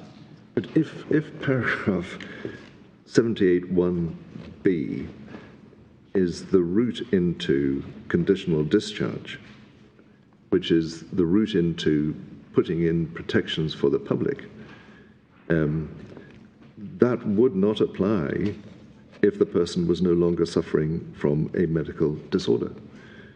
They couldn't be recalled to hospital for further treatment if they had totally recovered.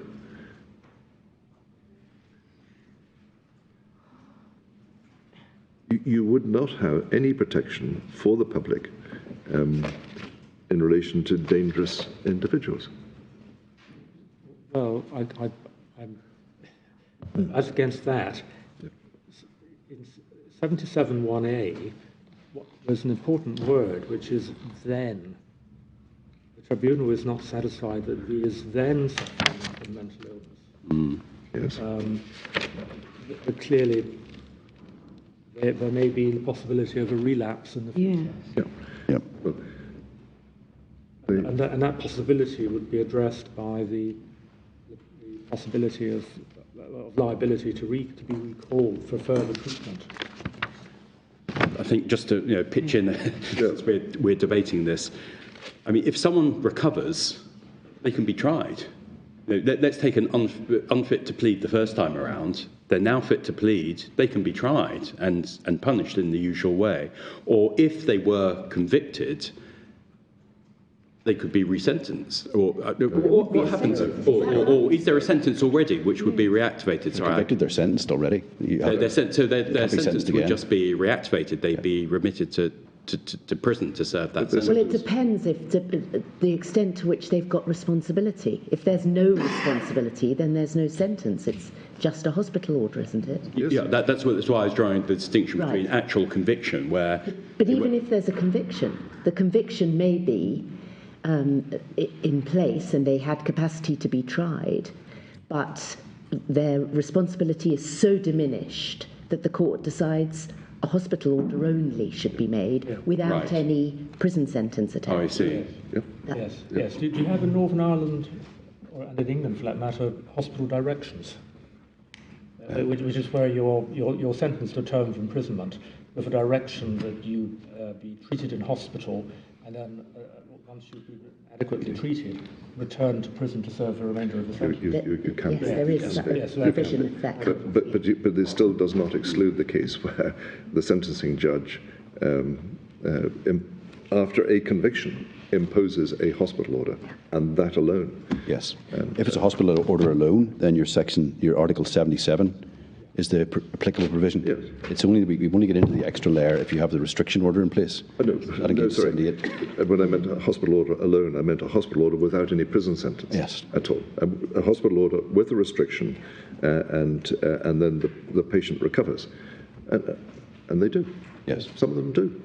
And some of them, especially by virtue of the definition of a mental disorder in Northern Ireland, that is persons with a personality disorder, which can present huge risks, are not covered. And so you can have a person with a personality disorder presenting a huge risk to the public, and on that construction, you couldn't have a conditional discharge. So that's the background to the Reed case. Yes. It's Yes. that person with a personality disorder. Yeah, the personality disorder case doesn't get into the framework at all because they don't meet the definition of That's right. mental disorder In in the first Northern Ireland, instance they don't. in Northern Ireland. Yeah. Yes.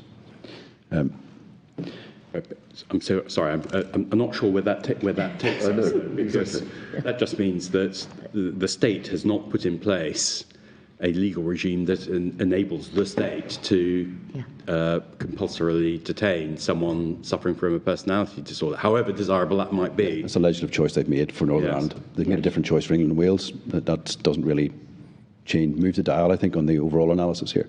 I'm just using it as an illustration of how you can get a person who does still present a risk to the public, and if one only was permitted to have a conditional discharge, if the patient remained liable to be recalled to hospital for further treatment, then there's a lacuna, because you could have people who are a risk to the public who will be discharged. I think, is that not the implication of Article 77? That you can't have preventive detention in the absence of mental illness, which necessitates. Yeah. Yes, I agree. That was the point I was seeking to make. It's not the case that the state has in place laws that enable preventive detention of anyone who represents a risk to the public. That wouldn't be a free society. And Sorry, we. Yes. Oh, well. You're meant to be making the submission.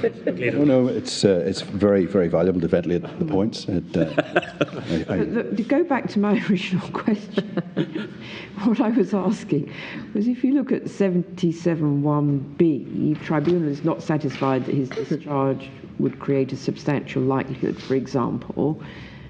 Would it be legitimate for the tribunal to say, in a Section 78 context, applying that in a Section 78 context, we are not satisfied that his discharge would create a substantial likelihood of serious physical harm because we're going to impose various conditions short of deprivation of liberty, and he's going to be liable to be recalled if he breaches those conditions, and it's only because of that that we can be satisfied that his charge would not have substantial liability. To the imposition of the conditions feed back in that way to the consideration by the tribunal of the test.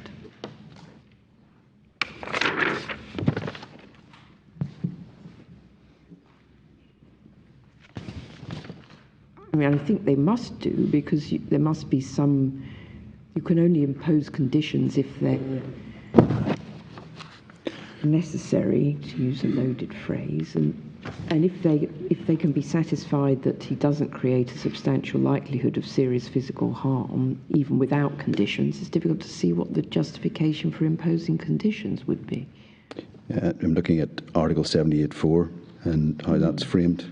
It doesn't really make that clear, but No. I think that must be how it works. Where the patient is conditionally discharged under this article, the patient shall comply with such conditions, if any, as may be imposed at the time of discharge. It's not entirely clear, but it would appear to be open to an interpretation allowing for the discharge conditions to feed back into the question of whether 77(1)(b) was satisfied. That would fit with the logic of having a prospective determination by the specialist tribunal and the idea of testing people towards ultimately an absolute discharge. So it's a coherent reading of the provisions. yeah. Still can't help thinking that you do that using your power under Article 15. You've got people who are, in principle, in custody, and then you test them by releasing them to a degree to see how they react when they're not in custody and whether they can manage their own risk and mental illness and so on safely. Well, there's no and I think, as my Lord Stevens is pointing out, one would expect that sort of process to have gone on for a Part 2 patient by the time you get to Article 77. Because, of course, Article 77 is looking at what is the equivalent of absolute discharge, because if you're discharged, you're completely free under Article 77. And that involves assessment under 77(1)(b) of the public protection test. To take it back to the fact of this case, I think in part that's what happened, because at the original stage when the case was first before the review tribunal, the responsible medical officer was recommending conditional discharge without significant restrictions. But the concern of the state authorities was this person's never been tested at all. So we're moving straight from detention to nothing. And the thinking is, well, you don't go straight to that. You should test, first of all, see what's available and see what the possibilities are. Then you can tailor the conditions for the conditional discharge to what you've already identified as a need. So the Article 15 tool is an important part of the scheme, should be deployed in that way, and arguably should be deployed before you get to conditional discharge. And that's really what was happening in the background of this case, because the original medical officer was making a recommendation which was slightly startling for someone who was dangerous, potentially dangerous offender, which is discharged without serious constraint. Our problem now is we can't use conditional discharge with liberty constraining conditions, and our Court of Appeal is saying we shouldn't be using Article 15 either. So we've lost both of those tools. Consequence being the patient remains either detained or, well, the consequences aren't attractive from a public safety perspective or from a clinical perspective for the patient.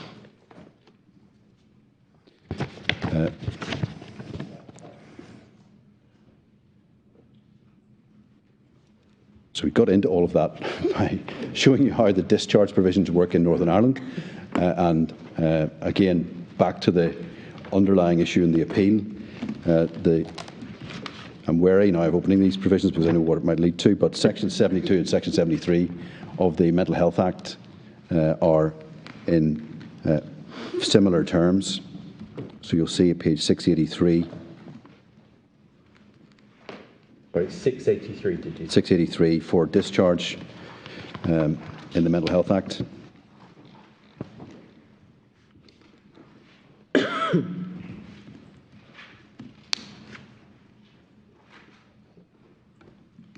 And it's 72(1) allows for applications to be made to the tribunal.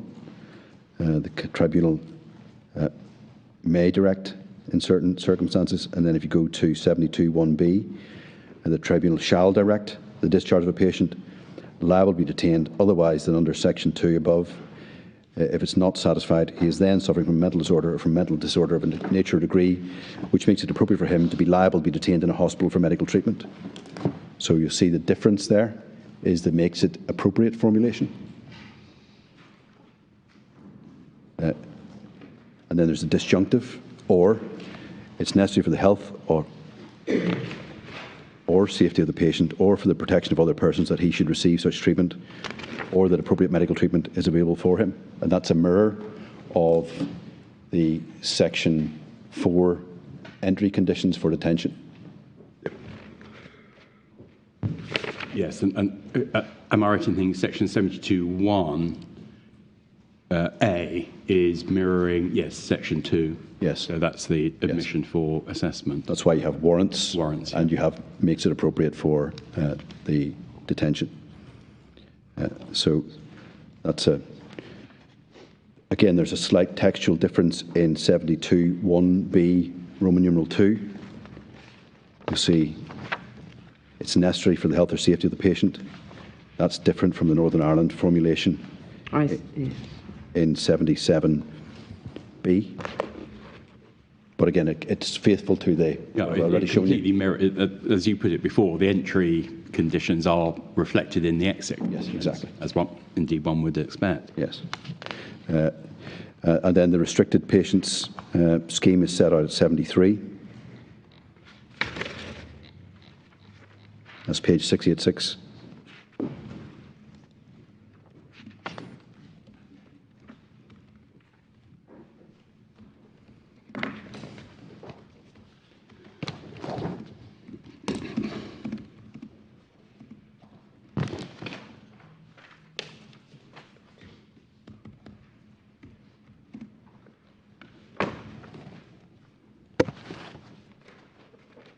I think this is expressed in a slightly different way. The troublesome part we were having issues with in 78.2 were about which paragraph was being referred to.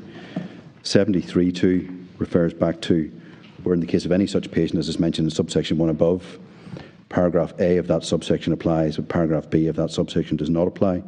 The tribunal shall direct the conditional discharge of the patient. So that supports my Lady Rose's. Yes, exactly. It's a clearer steer. Not the finest hour of whoever drafted this. No. I think it's obviously clear. It helps us with the Northern Ireland legislation, and I think that confirms the position we got to there. So all of that applies in the same way, but the same difference arises, makes it appropriate versus warrants in respect of the outcome. Sorry, never mind.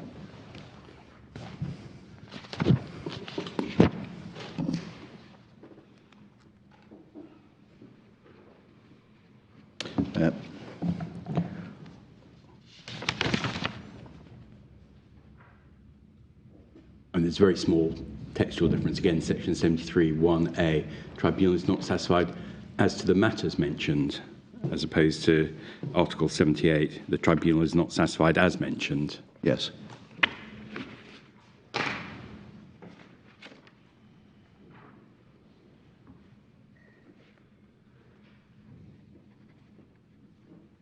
I'm sorry, just before we leave this, it's a point that was raised by my Lady Rose and Lord Sales about where leave of absence fits into the scheme. If we go back to Article 77,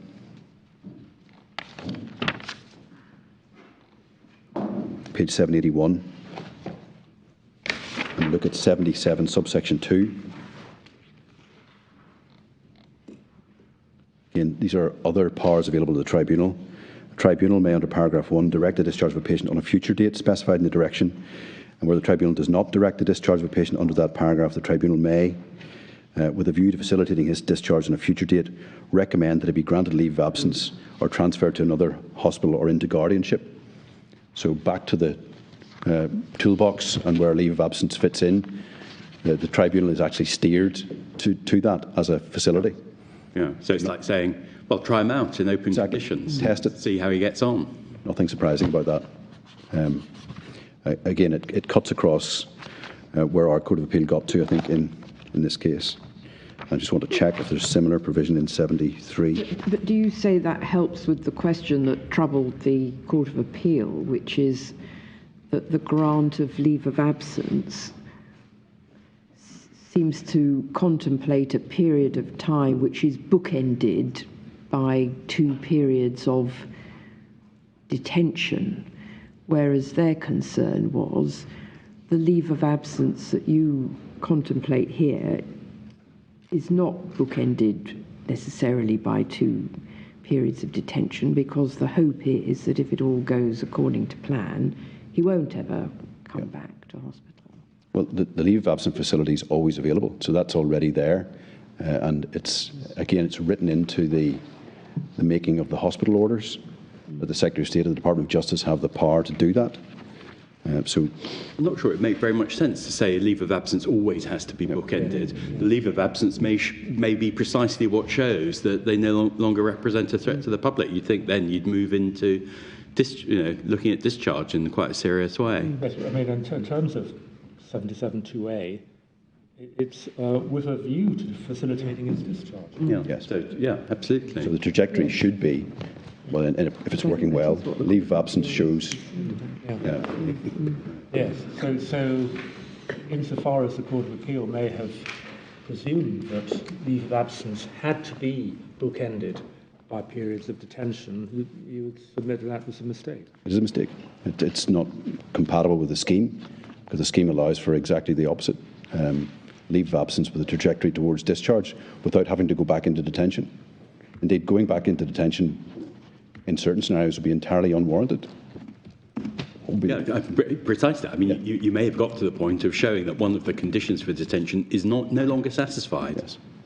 But it can't be right that to get to leave of absence in the first place, we have to contemplate that you'll be going back in before we discharge you, because the going back in itself would be a deprivation of liberty that doesn't have a warrant under Winterwerp or anything else.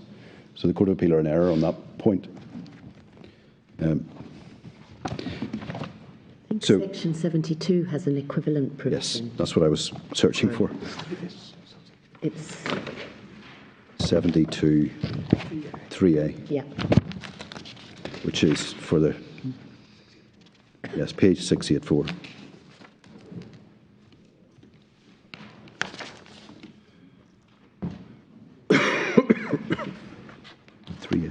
Oh, yes, sorry, 3, subsection A. It's a small point. I'm just asking for the reference in due course. I don't think you told us where the power of leave to grant leave is in the 1983 Act. In the 83 Act. Section 17, is it? 17, no, perhaps 17, I'm yes. sorry, I missed that. Yeah. Where is that? Is that in 17 or? Yeah, 6 or 7. It's in the Northern Ireland legislation. 607. Just again, allow me a moment. 47. Yes, in the Northern Ireland context. Back to the. We'll look at the English in a second. In the mental health order, Article 47, restriction order.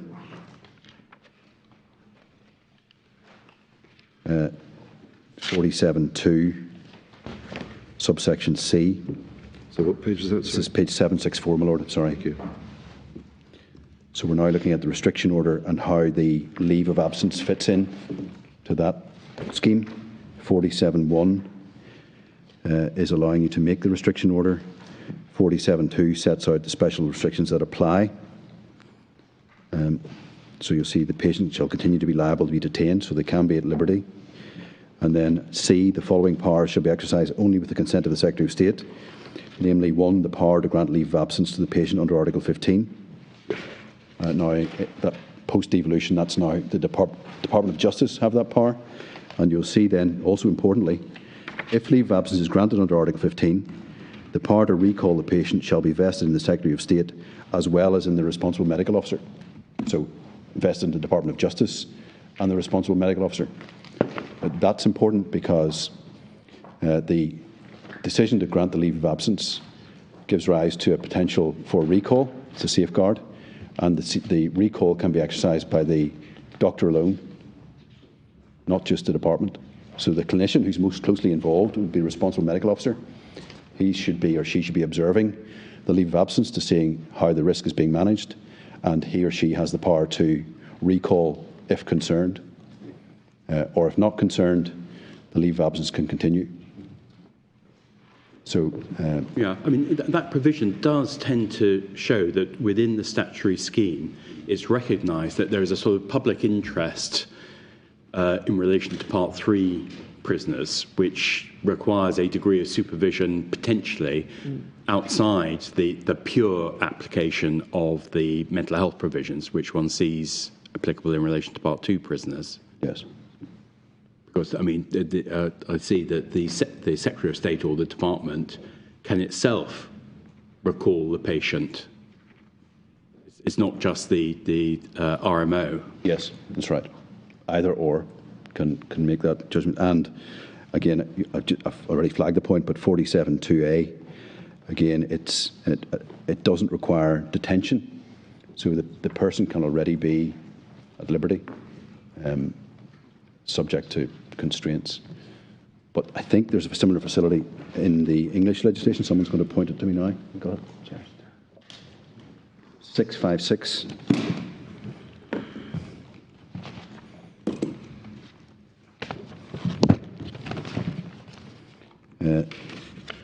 Section 41, subsection 3C.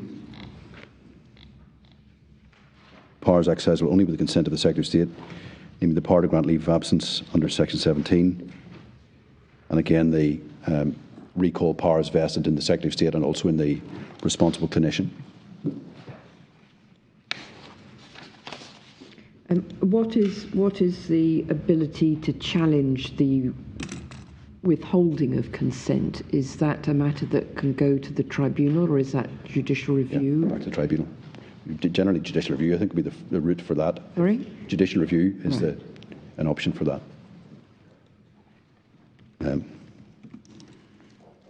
So, again, the court can see that the leave of absence concept isn't just a freestanding facility. It's actually cross-referenced into the management of the restriction orders and is also referenced both in Section 72 and Article 77 of the order.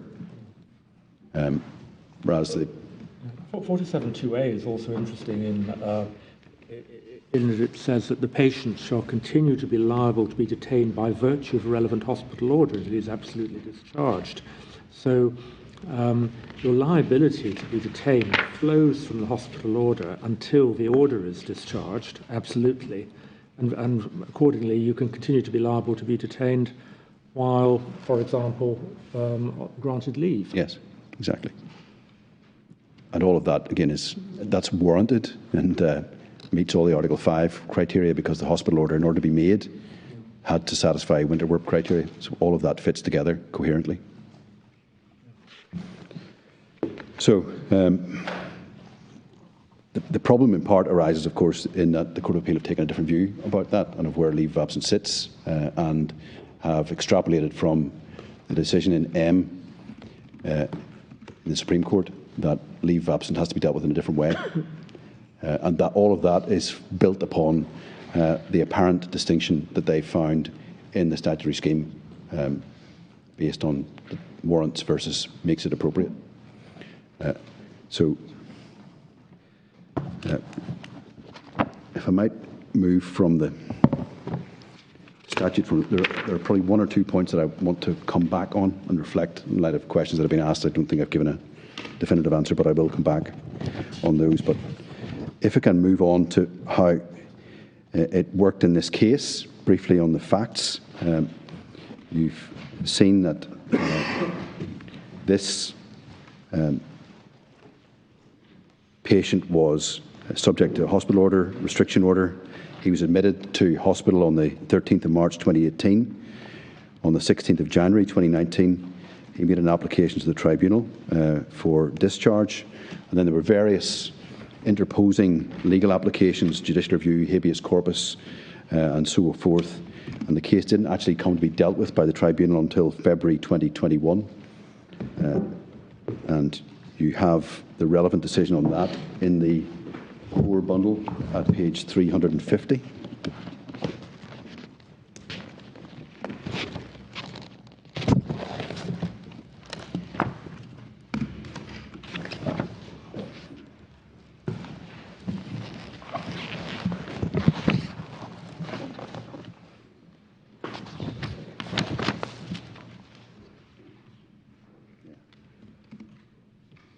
Is that the relevant one? Is it the same one? Right, okay, sorry, 530 and 350. Sorry, stray reference on my part. The relevant decision is actually at 5:30. There's an earlier adjournment decision at 3:50.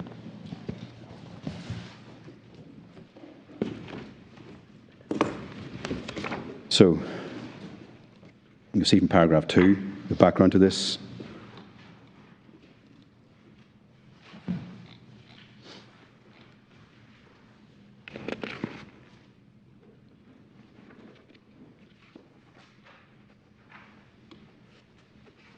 There had been a position adopted in 2020 that he could be dealt with in respect of conditional discharge, that the Cheshire West criteria would apply, therefore would be subject to deprivation of liberty. The case was adjourned to see how that would have to be dealt with in light of the M decision. and the matter was then brought back before the tribunal in 2021 with a differing set of medical reports. The medical dimensions of the case had developed at that stage, and there was a new RMO involved in the case. Different care considerations were being put forward, and the recommendation at this stage was that he should be tested by way of leave of absence in the community. The patient was calling for discharge. The key clinical evidence is at page 541, paragraph 37.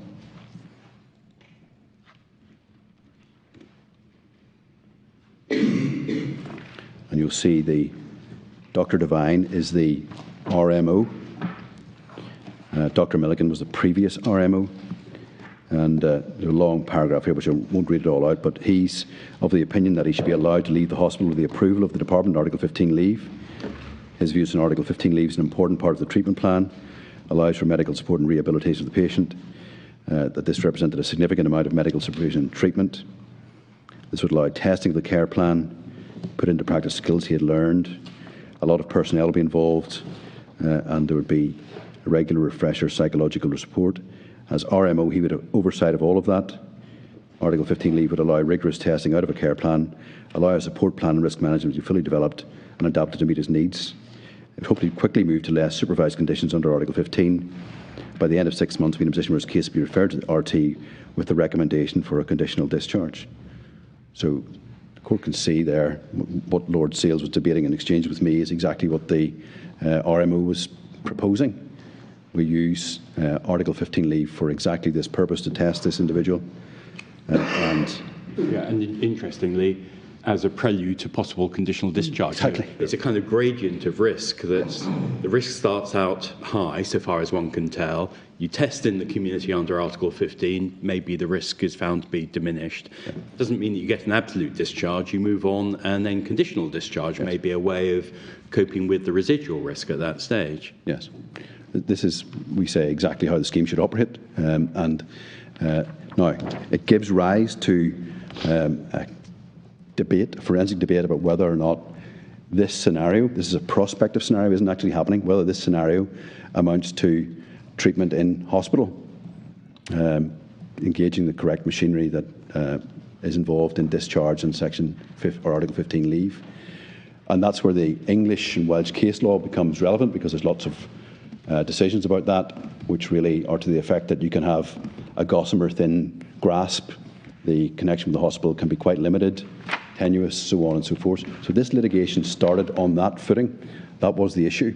But I mean, looking at Article 15, page 735, all you need is that a patient who is liable to be detained in a hospital, as my Lord Reid points out, you are. A hospital order has been made. Yes. We know that means you're liable to be detained. Yes. So the way the tribunal itself put it doesn't quite follow the statutory language. Their decision was that the patient remains subject to detention, which was, that's at page 530. And the way they put it in the decision at paragraph 47 is that he remains a detained patient. Yeah. Yeah. But in terms of the statutory language, he simply remains liable to detention. Yes. Albeit on leave. Yeah. And that's sufficient to decline discharge, to put in place the Article 15 mechanisms. Now, as I say, the legal debate at that stage was all about whether or not the analysis of the treatment programme was correct, whether or not there was sufficient involvement with the clinical care plan to allow that conclusion. But it doesn't matter, does it? No, it doesn't matter. But because of the hospital order, we know he's liable to detention. Yes. That would be true even if no doctor paid any attention at all. I'm not suggesting that's a good idea, but Well, in this case, we know he's liable to detention because of the order. We also know we've got a very thorough care plan worked out by the RMO. I wasn't seeking to suggest that.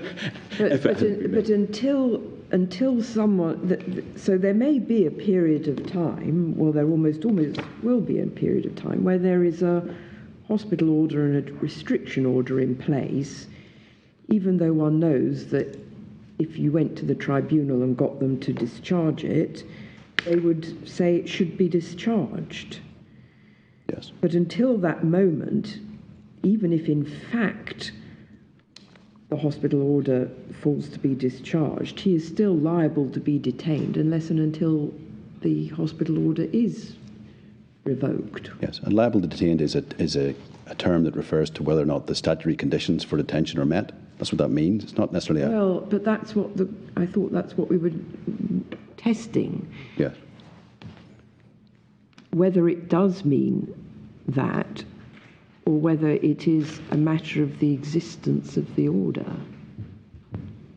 Well, yes, if it's a matter of the existence of the order, then there's no simple empirical conclusion. Yeah. The order's there. He's liable to be detained. One might say that that fits with sort of standard theory of how court orders work, that they apply until another court with requisite authority disapplies that order. So the starting point here is that a court has made a hospital order. That's a court order. One would think that that would apply until it's discharged. And that seems to be the model under the order. Yes, it is. And that remains in place. So it's a binary question, essentially, in that regard. There's a wrinkle in that, in the sense that if he brings habeas corpus proceedings, then it's not an absolute answer to the habeas corpus proceedings that the order is in existence. That then becomes the forum in which you then test whether the statutory requirements are still met. But I think it is still the case that he's liable to be detained under that order unless and until it's discharged. Yeah, I mean, I don't dissent from what my lady has said, but my understanding is even if you use habeas corpus proceedings to attack the order itself, formally, to get your writ of habeas corpus, you have to discharge the order. It may be that in those proceedings, the court is willing to do that and says, well, we'll discharge the order, therefore habeas corpus lies. But if the order is there, that is an answer to habeas corpus. Yes. And Yes, because his detention will not have been unlawful. Yeah. While there's an order, it's justified by the order. Yes. I understand you say warrants his detention in hospital for medical treatment includes supervision by hospital authorities. I was just wondering on the facts of this case, whether there was any finding as to which hospital it was, who was treating him, and whereabouts. I mean, I say that against the background that a lot of medical appointments now are by telephone as opposed to direct face-to-face contact. And so if you're thinking about the significant connection test, does that extend to supervision? Does it depend upon the patient actually going to the hospital, or does it depend upon the doctor from the hospital going to see the patient? Or there's quite a lot of law on this in the England and Wales context, and it doesn't require inpatient attendance. Yep. It doesn't require face-to-face engagement. I mean, the engagement can be tenuous. In this case, what we know is, and this is an easy case in one sense, he's in the hospital at the jump when these forecasts are being made. He's under the care of the RMO. That's Muckamore Abbey Hospital. We know what that is. The RMO is the person who's responsible for his care plan and who will supervise it to the end of the leave of absence, because he's got a statutory role. This is an easier case than some of the cases that have been addressed in the English authorities, where people have been out of contact with hospitals for years, no contact with anyone for 7 or 8 years, no engagement at all, and then find themselves recalled because of MM or some other consideration. This case should be straightforward, because the type of contact that this patient has meets the classic paradigm of engagement with psychiatric care. So this case shouldn't be difficult in that regard. But a lot of time is spent debating that issue, and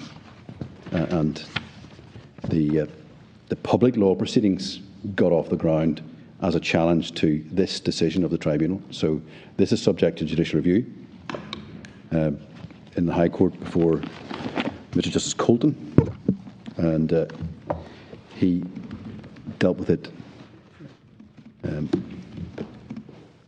Just get the reference for that.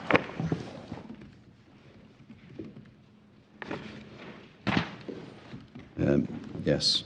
And may I ask, what exactly were the grounds of challenge? If you could, at some point, perhaps after the short adjournment, you could just give us the bundle reference for where we see that. Yeah. You have it. Sorry.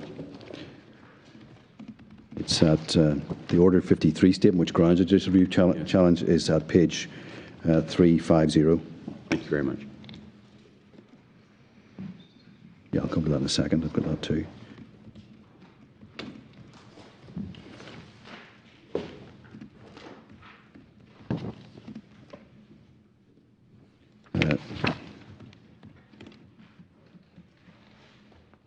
Ground of challenge are at 351. Error of law in respect of Article 44 and Article 78. But the first ground was no medical treatment was to be administered in a hospital. Yes.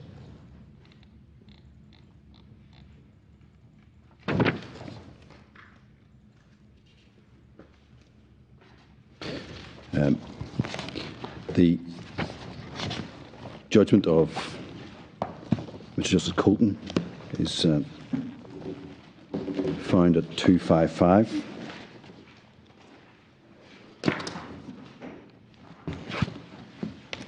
Sorry, begins at 240.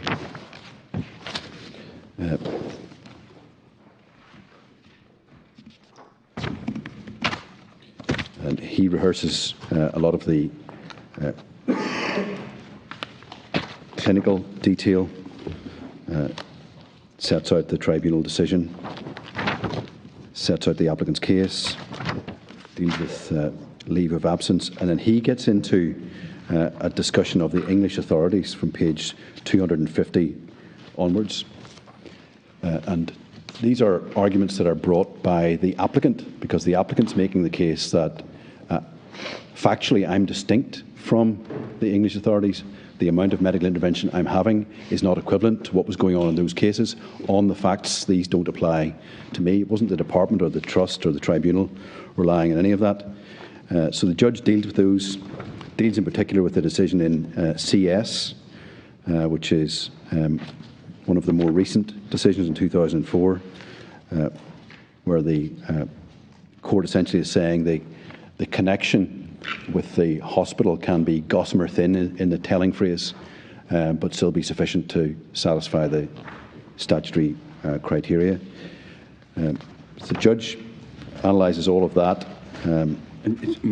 May I ask, was CS a case involving someone who is subject to a hospital order and a restriction order? If you're going to come to it, deal with it then. I was going to come to it, and I'll come to it in its place, but I want to say a little bit more about those cases, Bernard. But you'll note that the issue which actually brings us to this court didn't feature at all in the litigation at this stage. There was no debate about whether there's a different legal test applying under the mental health order as opposed to the English Act. That was not an argument that was before the judge at first instance. Perhaps unfortunately, which why we don't have evidential material about Law Commission reports and so on and so forth. It wasn't in play. It wasn't even in play in the Court of Appeal in the argument. It emerged really in the judgment and doesn't have, we say, a basis in the earlier decision. Mr. Justice Colton's consideration is at page 255. He considers in paragraph 28 that the issue for the court's relatively straightforward. He refers to the English authorities and from a proper analysis of the legislation, The courts have taken a broad approach as to what is meant by medical treatment in hospital, and refers to the Gossamer-Thin analysis. And then in paragraph 29 goes to the facts of the tribunal and notes that in the course of the testing, the patient require medical treatment as described by Dr. Devine. The RMO in his evidence, with which the other doctor agreed, requires nursing and care under medical supervision. The staff will be released for training, remains under the care of Dr. Devine, who will continue to have oversight of his care. At all times, he remains liable to be returned to hospital. In this case, anticipate that medical treatment will be provided to the patient in a controlled, restricted environment as part of a responsive programme. 30 then describes how the RMO works. There's a link with the hospital, refers back to paragraph 37 of the tribunal, which I've shown you, and goes through what's involved in the treatment. 31, in the circumstances described, the court concludes the tribunal is entitled to conclude that the impairment warranted detention in hospital. The fact that proposed future treatment will not take place physically in the hospital is not determinative. The grasp may be slight, but it remains significant, and that's a pointer back to the CS decision, and the judge dismissed the judicial review application. At that juncture, we say he was right to do that. Even if there was an argument about the English legislation before him on the submission we're making today, it wouldn't have made a difference, but it wasn't put before him, and the appeal went up to the Court of Appeal on that. I see the clock's just turning to 1, so that might be a point where I move to the Court of Appeal topic. Yes, I'm just... I was just looking at the tribunal decision just to understand what they actually decided in terms of section 78.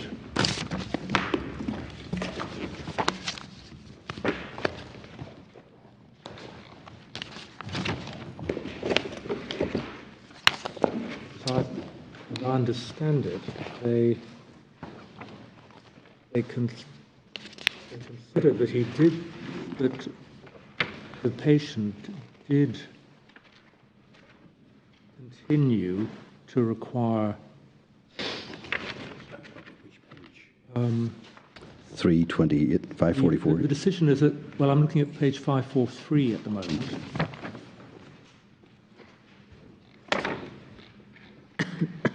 Paragraph 41.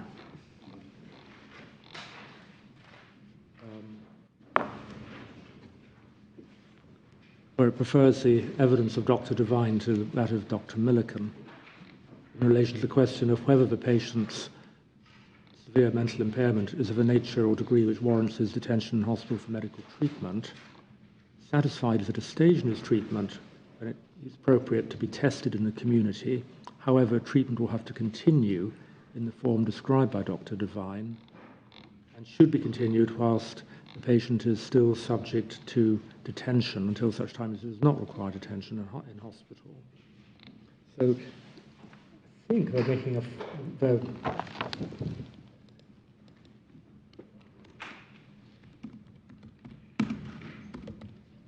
not sure they distinctly look at the criterion of public risk.